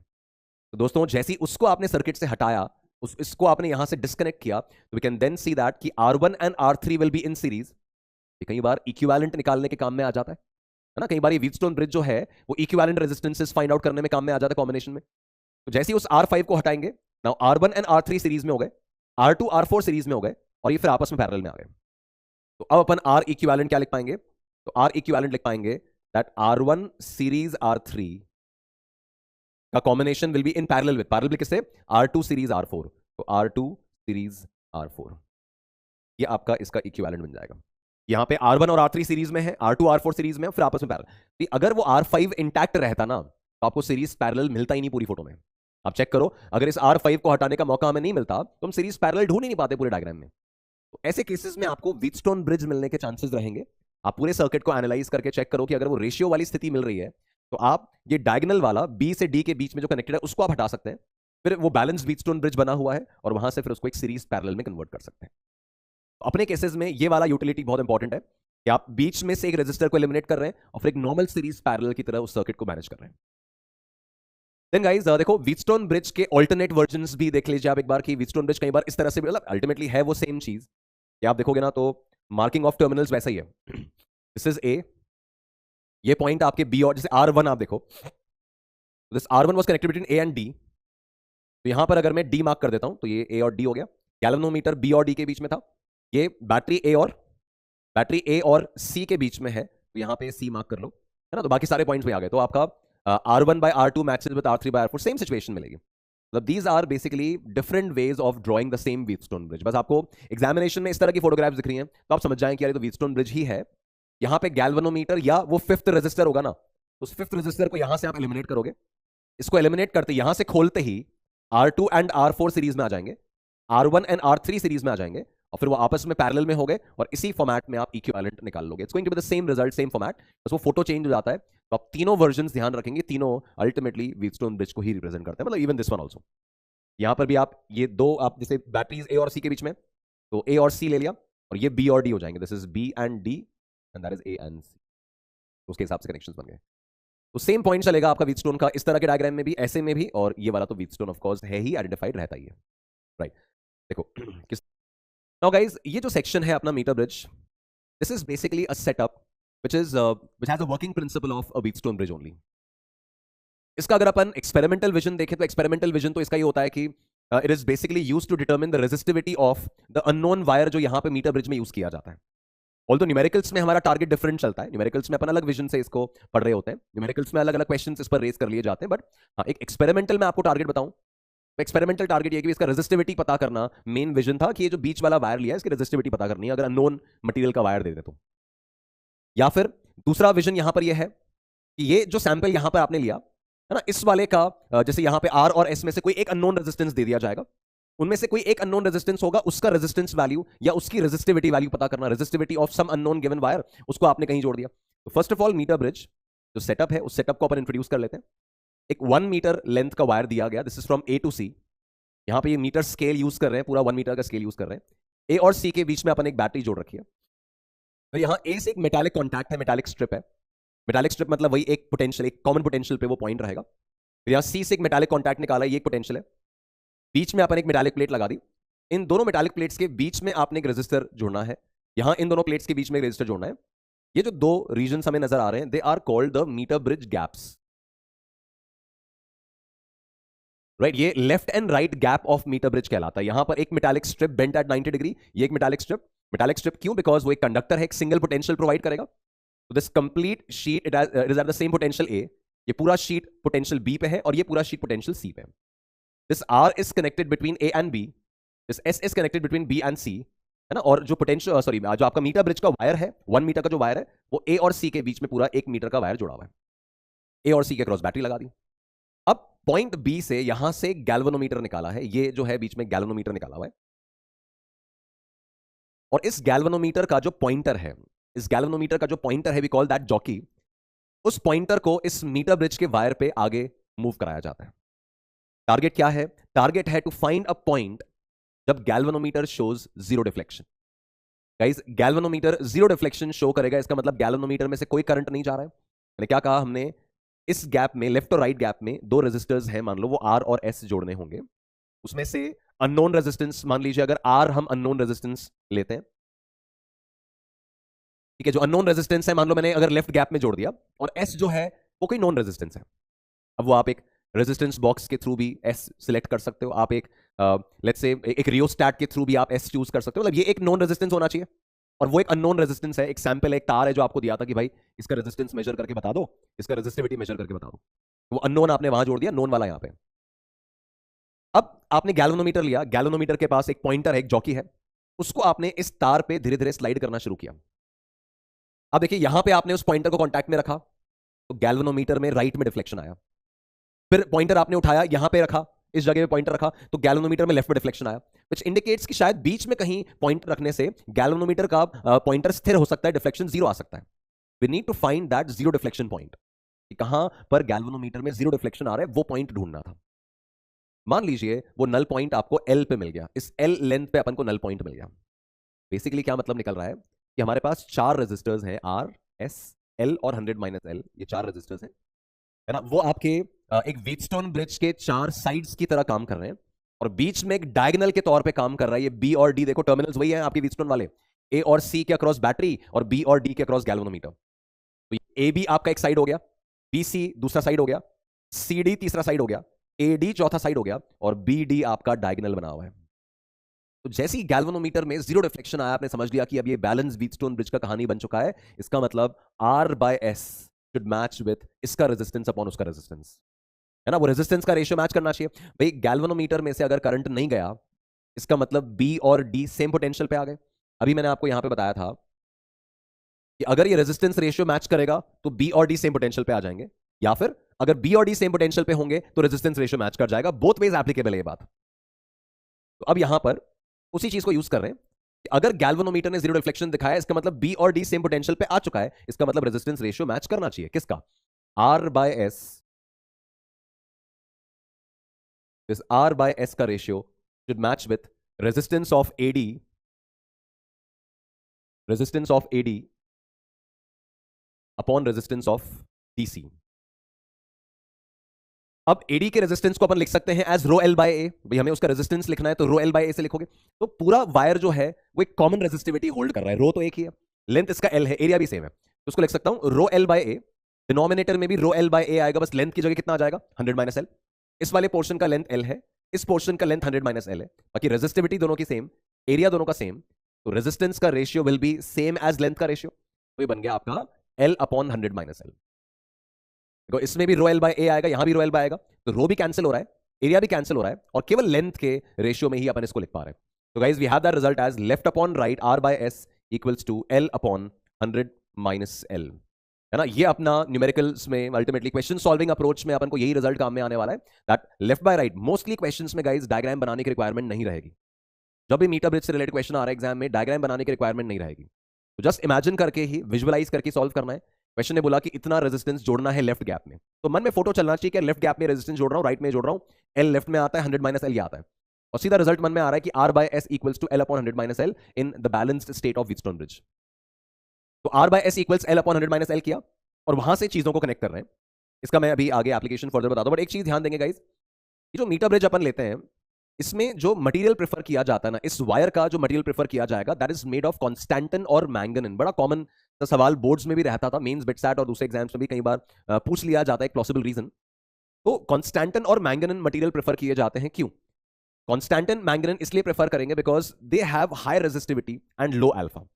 रेजिस्टिविटी हाई से क्या होगा कि उसका रेजिस्टेंस ज्यादा होगा and it will draw lesser amount of current. Current कितना ड्रॉ कर रहा है वो हमारा मेन मुद्दा नहीं है ना, हमारा मेन मैटर यह है कि हम उसका अननोन सैंपल का रेजिस्टेंस बता पाए। तो हम हाई रेजिस्टिविटी लेंगे सो दैट वो बैटरी में से कम करंट ड्रॉ करे और टेम्परेचर इफेक्ट, हीटिंग इफेक्ट वगैरह कम प्रोड्यूस हो।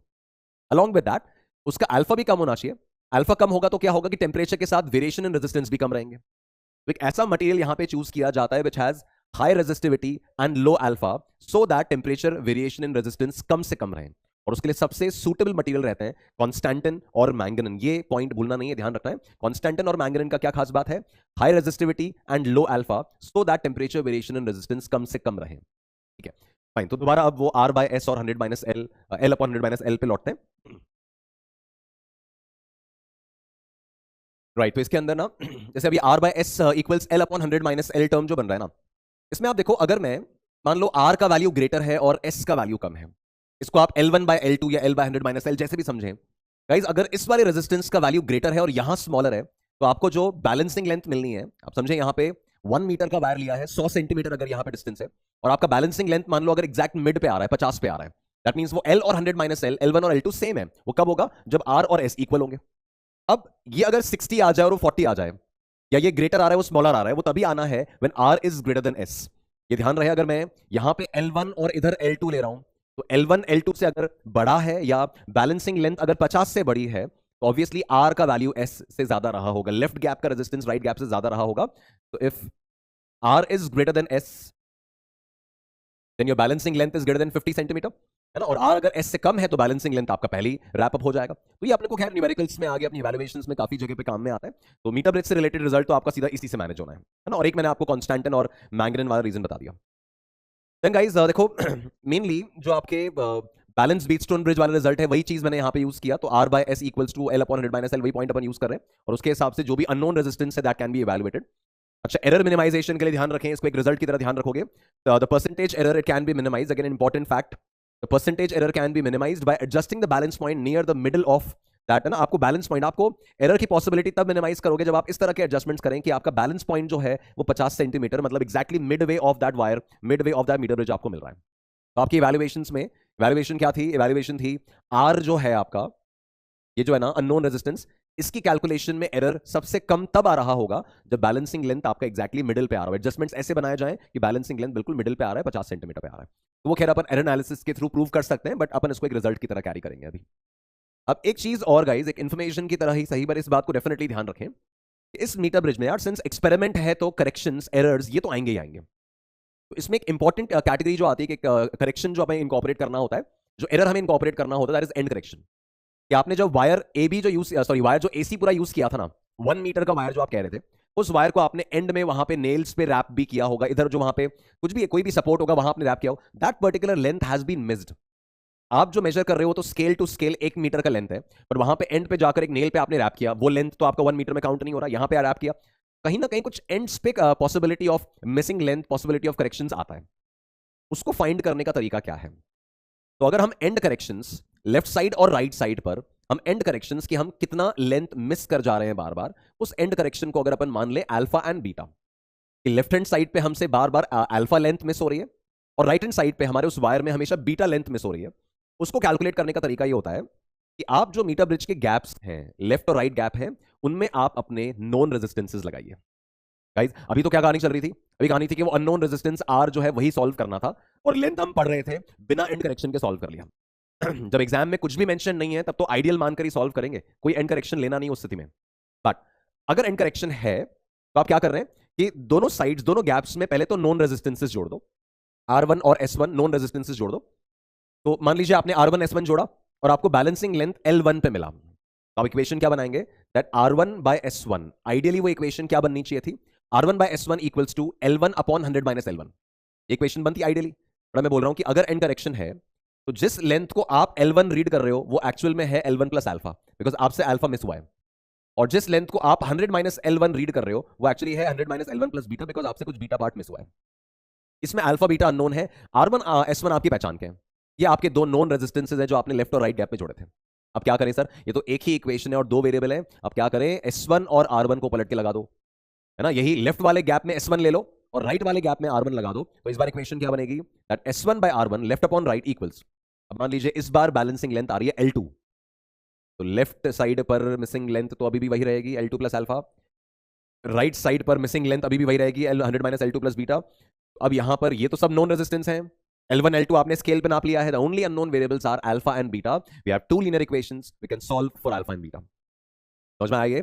आपने पहले नॉन रेजिस्टेंसेस लेफ्ट और राइट गैप में जोड़े, बैलेंसिंग लेंथ आपको दिखा कितना स्केल पे वो नापा, बोला कि भाई मुझसे अल्फा लेंथ मिस हुई है, तो बैलेंसिंग लेंथ में L1 ना लेकर L1 प्लस अल्फा ले रहा हूं, और राइट साइड पे 100 माइनस L1 ना लेकर 100 माइनस L1 प्लस बीटा ले रहा हूं। फिर मैंने R1 और S1 को स्वैप किया, फिर से बैलेंसिंग लेंथ ढूंढी, फिर से वो इक्वेशन बनाई, और अल्फा बीटा की दो लीनियर इक्वेशंस को सॉल्व करके हम अल्फा बीटा फाइंड आउट कर लिया। ये वर्किंग आपको तभी करनी है जब क्वेश्चन डेलिबरेटली एंड करेक्शन नाम ले रहा है। अगर कुछ भी मेंशन नहीं है तो यूजुअल सिनेरियो में तो आप बस अपनी आइडियल सिचुएशन को सॉल्व करेंगे कि भाई R by S equals to L by 100 minus L, उसमें कोई एंड करेक्शन लेने की रिक्वायरमेंट नहीं आएगी अगर क्वेश्चन ने कुछ भी मेंशन नहीं किया है तो। ठीक है, नेक्स्ट।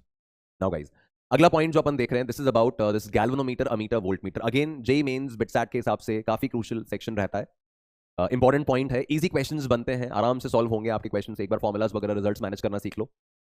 तो गाइस, talking about galvanometer, we all know that कि भाई इसका काम सर्किट में वोल्टेज एंड करंट की प्रेजेंस डिटेक्ट करने का है, मेजर करने का नहीं है, डिटेक्ट करने का है। तो टेक्निकल ग्राउंड्स पे गैल्वेनोमीटर के डिस्क्रिप्शन में 3 मेन पैरामीटर्स होते हैं। उसका फर्स्ट पैरामीटर एक तो खुद का रेजिस्टेंस, गैल्वेनोमीटर का खुद का resistance represented by capital G. Galvanometer के मेन 3 पैरामीटर्स की बात कर रहा हूं, तो एक तो गैल्वेनोमीटर का रेजिस्टेंस कैपिटल जी, एक उसका full scale deflection current, maximum deflection current IG, I subscript G, this is the maximum deflection current of the galvanometer. मतलब क्या कि गैल्वेनोमीटर के अक्रॉस कितना करंट भेजने पर the galvanometer will show maximum deflection, उसका पॉइंटर बिल्कुल अंत पे आ जाएगा, उसको IG बोल रहे हैं। कितना करंट भेजने से गैल्वेनोमीटर का पॉइंटर बिल्कुल एंड में आ जाएगा, उसको IG बोल रहे हैं। मतलब अगर मैं गैल्वेनोमीटर के अक्रॉस IG से ज्यादा करंट भी सेंड करूंगा ना, तो पॉइंटर वहीं लास्ट तक ही तो आ सकता है, उसके बियॉन्ड नहीं जा सकता। That means it can not differentiate between currents greater than IG। तो मैक्सिमम डिफ्लेक्शन कितने करंट पे गैल्वेनोमीटर में आ जाएगा, उसको IG बोल रहे हैं, है ना, मैक्सिमम डिफ्लेक्शन करंट। और तीसरा पैरामीटर जो गैल्वेनोमीटर के साथ अटैच्ड होता है वो होता है Vmax, which is the maximum deflection voltage, कि गैल्वेनोमीटर के अक्रॉस कितना पोटेंशियल डिफरेंस लगाने पर उसका पॉइंटर बिल्कुल अंत पे आ जाए। तो ऑब्वियस है V बराबर IR से मैक्सिमम वोल्टेज कितना होगा, तो that's V equals to I into R, कि जब इतना मैक्सिमम करंट गैल्वेनोमीटर में से जा रहा है उसी समय उसके अक्रॉस मैक्सिमम वोल्टेज है कितना, V बराबर IR, तो that's Vmax equals IG into G, this is the maximum deflection voltage. इतना वोल्टेज अगर गैल्वेनोमीटर के अक्रॉस है तो पॉइंटर बिल्कुल एंड पे आ चुका होगा, उससे बड़े वोल्टेजेस में वो फर्क नहीं बता सकता। तो ये आपके गैल्वेनोमीटर के मेन स्पेसिफिकेशंस हैं।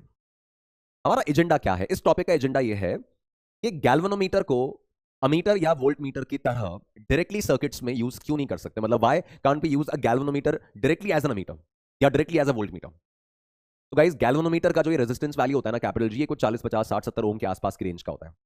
अब इसका resistance value is neither too small to be used as an ammeter. अपन अमीटर में तो चाहते हैं कि कम से कम रेजिस्टेंस हो, बिकॉज सीरीज में जोड़ना पड़ता है, कहीं रेजिस्टेंस को अल्टर ना कर दे। तो गैल्वेनोमीटर का रेजिस्टेंस ना तो इतना छोटा है कि डायरेक्टली अमीटर की तरह काम में ले लो, और ना इतना बड़ा वैल्यू है हजारों में कोई कि आप वोल्ट मीटर की तरह काम में, आप वोल्ट मीटर में आप चाहते हो कि सर आइडियली तो इनफाइनाइट रेजिस्टेंस होना चाहिए, या हम एक बहुत हाई रेजिस्टेंस वैल्यू एक वोल्ट मीटर में चाहते हैं ताकि वो मेन सर्किट में से करंट ड्रॉ ना करे, करेक्ट।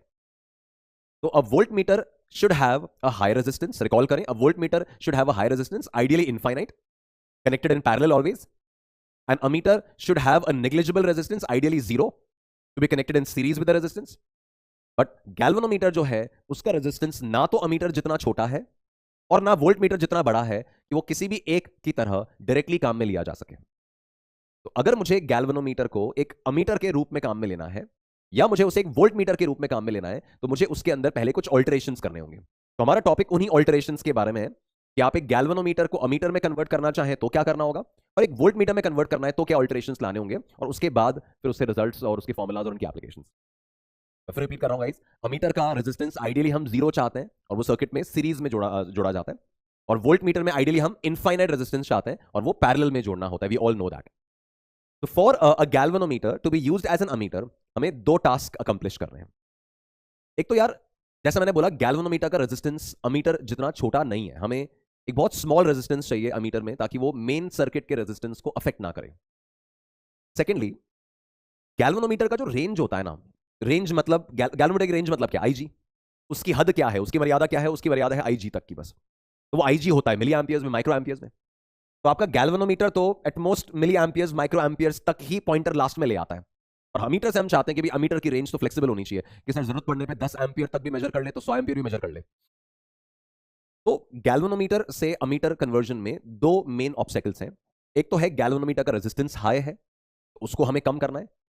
सेकंड, गैल्वेनोमीटर की रेंज बहुत छोटी है, तो उसको हमें फ्लेक्सिबल बनाना है, उसकी रेंज को हमें बढ़ाना है। ये दो काम अकम्प्लिश करने हैं। कैसे किए जाते हैं गाइज, एक गैल्वेनोमीटर का मुझे रेजिस्टेंस अगर कम करना है तो सीधी सी चॉइस है, आप एक गैल्वेनोमीटर के पैरेलल में एक शंट रेजिस्टेंस उसके पैरेलल में आप जोड़ दीजिए। ऑब्वियसली सीरीज में अगर जोड़ता तब तो रेजिस्टेंस और बढ़ जाता ना, आपका टारगेट था कि आपको रेजिस्टेंस बहुत कम करना है, तो आप गैल्वेनोमीटर के पैरेलल में एक शंट रेजिस्टेंस जोड़ दीजिए। सर क्या होगा उससे, अगर गैल्वेनोमीटर का रेजिस्टेंस 50 ओम है और आप शंट लगा देते हैं 1 ओम का फॉर एग्जांपल, तो parallel equivalent is smaller than the smallest resistance available. तो पैरेलल इक्विवेलेंट जो है ना वो 1 ओम से भी कम आ जाएगा। यहां पे आप 0.1 ओम लगा दो तो इक्विवेलेंट 0.1 ओम से भी कम आ जाएगा, तो आपका रेजिस्टेंस रिड्यूस करने वाला स्टेप तो इमीडिएटली मिल जाता है। तो गाइज जैसे ही आप यहां पे मैक्सिमम करंट भेजना है, आप चाहते हैं कि अब आपका ये नया बॉक्स जो बनाया ना, ये नया बॉक्स आपका नया अमीटर रेडी हो गया। ये जो बॉक्स है ये अब आपका नया अमीटर रेडी हो गया है।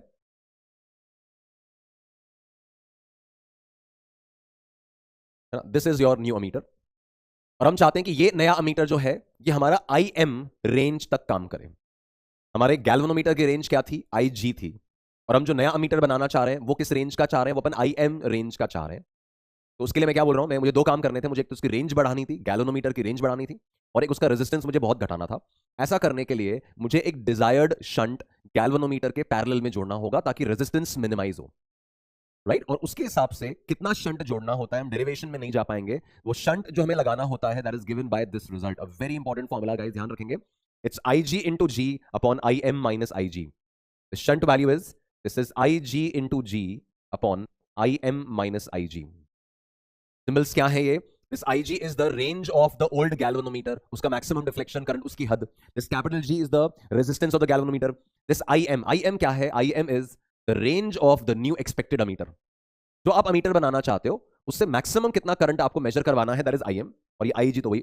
ये कैलकुलेशन पाने के लिए आपको इतना कैपिटल S गैल्वेनोमीटर के पैरेलल में जोड़ना होगा, ठीक है। तो एक तो ये फॉर्मूला ध्यान रखेंगे।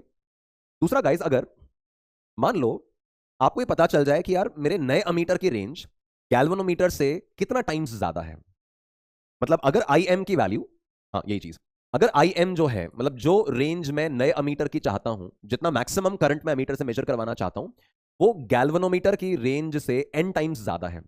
मान लो गैल्वेनोमीटर की हद थी 1 मिली एम्पियर की, और मैं अमीटर की हद, अमीटर की रेंज बनाना चाहता हूं 1 एम्पियर, मतलब उससे 1000 गुना ज्यादा।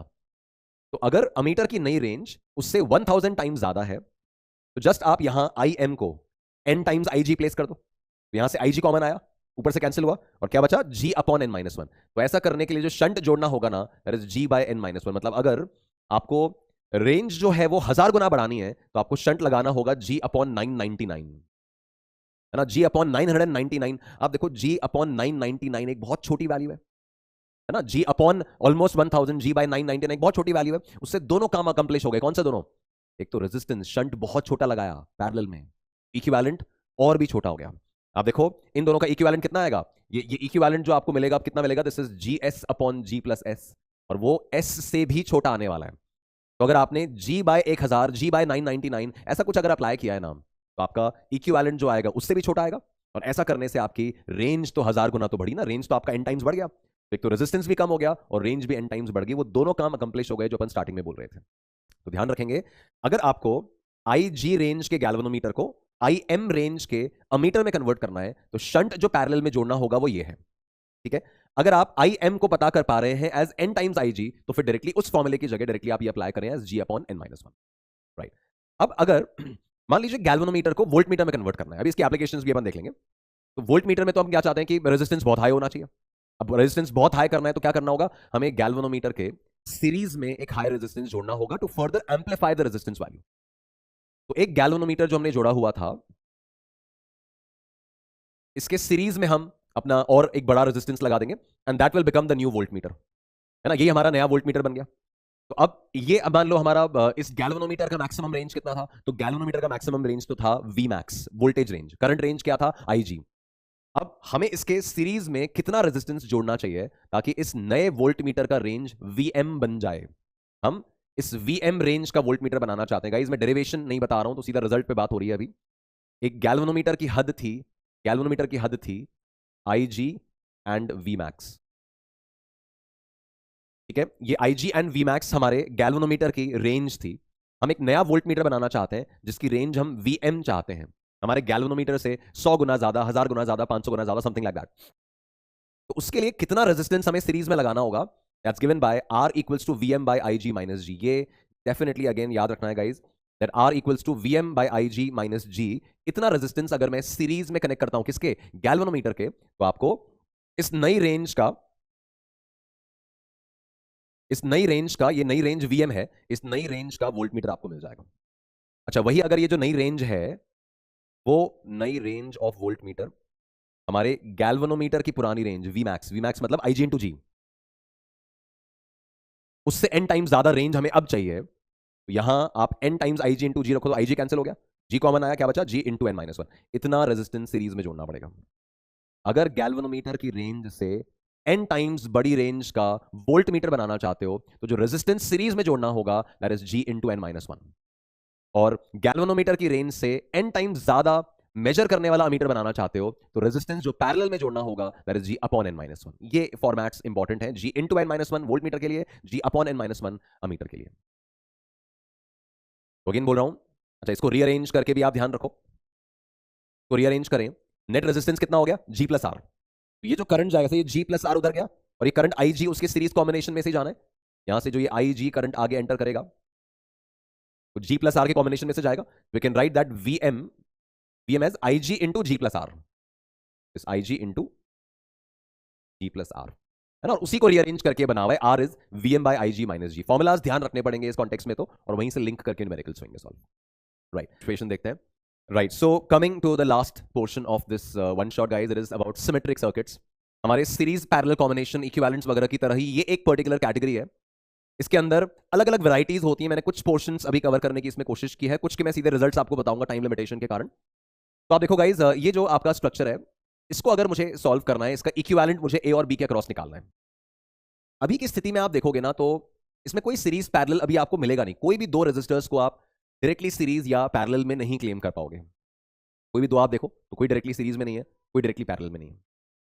तो ऐसे केसेस को सॉल्व करने का तरीका रहता है term called input output symmetry. ऐसे सर्किट्स को आप ऑब्जर्व करेंगे और चेक करेंगे कि यार जो इस सर्किट का हाल इनपुट साइड से देखने पर आ रहा है वो सेम सिनेरियो इसको आउटपुट साइड से देखने पर भी नजर आ रहा है।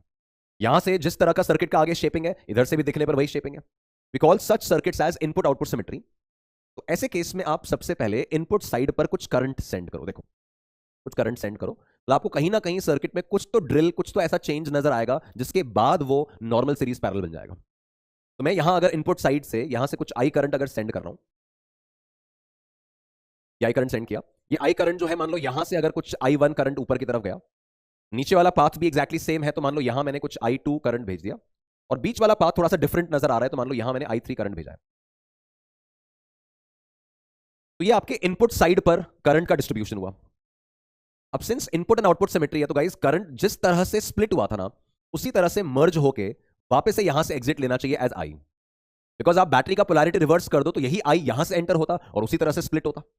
करंट का मतलब सर्किट का ज्योमेट्री दोनों तरफ से देखने पर एक जैसा ही है ना, तो जैसे यहां पे करंट का स्प्लिटिंग हुआ था उसी तरह से मर्ज होकर वापस बाहर आ जाएगा। दैट मींस यहां से जो करंट आएगा this is going to be I1, इधर से वापस जो पहुंचा है दिस इज I2 ओनली, मान लो I2 हो गया और ये I3 ले लिया। ठीक है, सेम फॉर्मेट में आया, जुड़ा और वापस I1 के निकल गया। अब यहां से हमें मेन ड्रिल क्या मिला कि यार इस जगह से अगर I3 करंट गया और वही I3 एज इट इज यहां पहुंच गया, इसका मतलब वो इस जंक्शन पे स्प्लिट हुआ ही नहीं। अगर वो स्प्लिट होता, देखो अगर बीच में करंट स्प्लिट होता ना, यहां से I3 आया और यहां अगर स्प्लिट हो जाता तो इस जगह इमीडिएटली I3 नहीं पहुंच पाता ना। तो हुआ क्या कि एक्चुअली इसमें ये I3 गया और एज इट इज वो I3 आगे बढ़ गया। दैट मींस इस जंक्शन पे करंट का स्प्लिटिंग हुआ ही नहीं है। That means that junction can be lifted, that junction can be removed. उस जंक्शन को जैसे अपन रिमूव करेंगे, बिकॉज उसके प्रेजेंस के बाद भी करंट वहां स्प्लिट नहीं हो रहा है, that means that junction can be removed. उस जंक्शन को रिमूव करते ही आप देखो सर्किट ऐसा बन रहा है। यहां से आपका रेजिस्टेंस इधर ही आगे गया, इधर ये ज्वाइन कर दिया, यहां ये रेजिस्टेंस, ये जंक्शन जोड़ा ही नहीं इधर। ठीक है, सेम चीज यहां पर भी, ये रेजिस्टेंस लिया, ये रेजिस्टेंस लिया, यहां पे जोड़ दिया, इधर ये रेजिस्टेंस लगाया, बट ये जंक्शन यहां पे उठा दिया। तो सिंस वो करंट एक्चुअली बिल्कुल इसी तरह से गया कि जितना करंट यहां पहुंचा एज इट इज बिना स्प्लिट हुए वहां पहुंच गया, that means there is behaving as if कि बीच में जंक्शन है ही नहीं। और जैसे ही आपने जंक्शन लिफ्ट किया तो कहानी खत्म। उसके बाद तो सिंपल सिचुएशन है, सारे रेजिस्टर सेम है ना, तो ये R एंड R ये दोनों सीरीज में है, तो ये R और R का सीरीज कॉम्बिनेशन 2R, ये 2R और ये R का पैरेलल कॉम्बिनेशन हो गया 2R/3। तो ये तीनों मिलाकर 2R/3 बन रहा है। फिर ये 2R/3, ये R और ये R सीरीज में है, तो 2R/3 प्लस 2R करेंगे, है ना, ये सीरीज में आ रहे हैं, तो 2R/3 प्लस 2R कर रहे हैं, तो दैट मेक्स इट 8R/3। नीचे भी वही सिचुएशन होगी, R एंड R सीरीज था तो 2R हो गया, 2R एंड R पैरेलल है तो 2R/3, 2R/3 and 2R series में है, तो 2R/3 प्लस 2R मम्मी करेंगे तो 8R/3 आ रहा है। तो इसमें R इक्विवेलेंट देखो कैसे आएगा, ऊपर पूरा 8R/3 का जंजाल, बीच में R एंड R सीरीज में, आपस में सीरीज में बट ऊपर वाले के तो पैरेलल में ही है, पैरेलल। तो ये जो पूरा जंजाल है ये भी क्या है, सेम 8R/3। तो आपका 8R/3, 8R/3 और ये बीच वाला 2R ये आपस में पैरेलल में है। देखो 8R/3 और 8R/3 का पैरेलल 4R/3, और 4R/3 और 2R का पैरेलल निकालना है, तो 4R/3 into 2R, R1 R2 upon R1 plus R2 से मैनेज कर रहे हैं। So that comes out as, ये कैंसिल हो जाएगा, दिस इज 6 एंड 4 10, 8 5, ये आपका 8 बन रहा है और नीचे 10 आ रहा है, 4/5 मेरे ख्याल से 4R/5, एक बार चेक कर लो। This is 8R and 8R/10, तो 4R/5 है ना। तो एक बार कैलकुलेशंस आप लोग वेरीफाई कर लेंगे, but the point is guys, जैसे ही आपने देखा कि यहां से जितना करंट जा रहा है एज इट इज वो वहां पहुंच रहा है, इसका मतलब जंक्शन पे स्प्लिट नहीं होना है, उस जंक्शन को आप हटा सकते हो। इसको इनपुट आउटपुट सिमेट्री वाला मेथड कहते हैं कि आप यहां पे करंट सेंड कर रहे हैं, जितना करंट यहां स्प्लिट किया उतना करंट यहां पे पहुंचाया, और बीच में कोई एक जंक्शन, कोई एक वायर, कोई एक रेजिस्टर ऐसा होगा जो एलिमिनेट होगा, और उसके बाद सर्किट नॉर्मल सीरीज पैरेलल में रिड्यूस हो जाएगा। कुछ स्टैंडर्ड सिचुएशंस में आपका एक सेटअप होता है वो क्यूब वाला, तो इसमें इसको पूरा सॉल्व नहीं करेंगे, बट आप रिजल्ट याद रखोगे। रिकमेंडेड है कि आप रिजल्ट याद रखें, पूरा डेरिवेशन का फायदा नहीं, बट अगर एज इट इज उठ के आ जाता है तो आपके लिए हेल्प रहेगी। तो एक क्यूब अगर है और उस क्यूब में मान लीजिए बॉडी डायगोनल्स के अक्रॉस टर्मिनल्स हैं,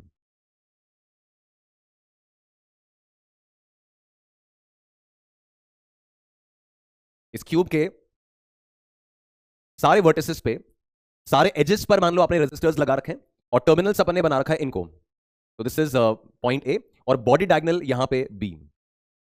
ठीक है, अगर मैंने ए और बी को टर्मिनल बना रखा है बॉडी डायगोनल, तो आपका आर इक्विवेलेंट ए बी के अक्रॉस जो आता है, प्रूव करने के अलग अलग मेथड्स हैं, बट उसकी जगह अपन सीधा रिजल्ट पे भी फोकस करेंगे। अगर स्टैंडर्ड सिचुएशन है एज इट इज आता है तो वी कैन रेप्लिकेट, तो ऐसे केस में result it comes out as 5R/6। ठीक है, अगर फेस डायगोनल आता है, मान लो टर्मिनल बना दिया जाता है इसको, मान लो इसको मैं सी लिख देता हूं, तो अगर आपको इक्विवेलेंट निकालना पड़ता है फेस डायगोनल के लिए, ए सी के लिए, तो ये ए और सी के अक्रॉस अगर इक्विवेलेंट निकालना पड़े, मतलब एक फेस डायगोनल जो होता है ना, वो फेस डायगोनल के अक्रॉस अगर निकालना पड़े, तो that comes out as 3R/4। और इन केस अगर यहां पे टर्मिनल आ जाता है दूसरा, मान लो उसको मैं डी मार्क करता हूं, मतलब एक एज, किसी भी कोई आपके जो एडजेसेंट पॉइंट्स हैं, वर्टिसेस हैं, उनको अगर अपन टर्मिनल बना लेते हैं, तो अगर ये आर ए और डी के अक्रॉस आ जाता है, कोई भी एज चलेगी, ये ए और यहां पे भी चलेगा, ए और उधर भी चलेगा, तो उसके अक्रॉस जो वैल्यू बनेगी that is 7r/12, that comes out as 7r/12। तो गाइज ये 3 वैल्यूज एक्सपेक्टेड है कि आप ध्यान रखें। अगर फेस सॉरी जो एज लेंथ है, उस एज लेंथ के हिसाब से अगर देख रहे हो तो 7r/12 रहेगा। अगर फेस डायगनल के अकॉर्डिंग देखा है तो 3r/4 है, और अगर बॉडी डायगनल के अक्रॉस इक्विवेलेंट निकालना है तो 5r/6 आ रहा है।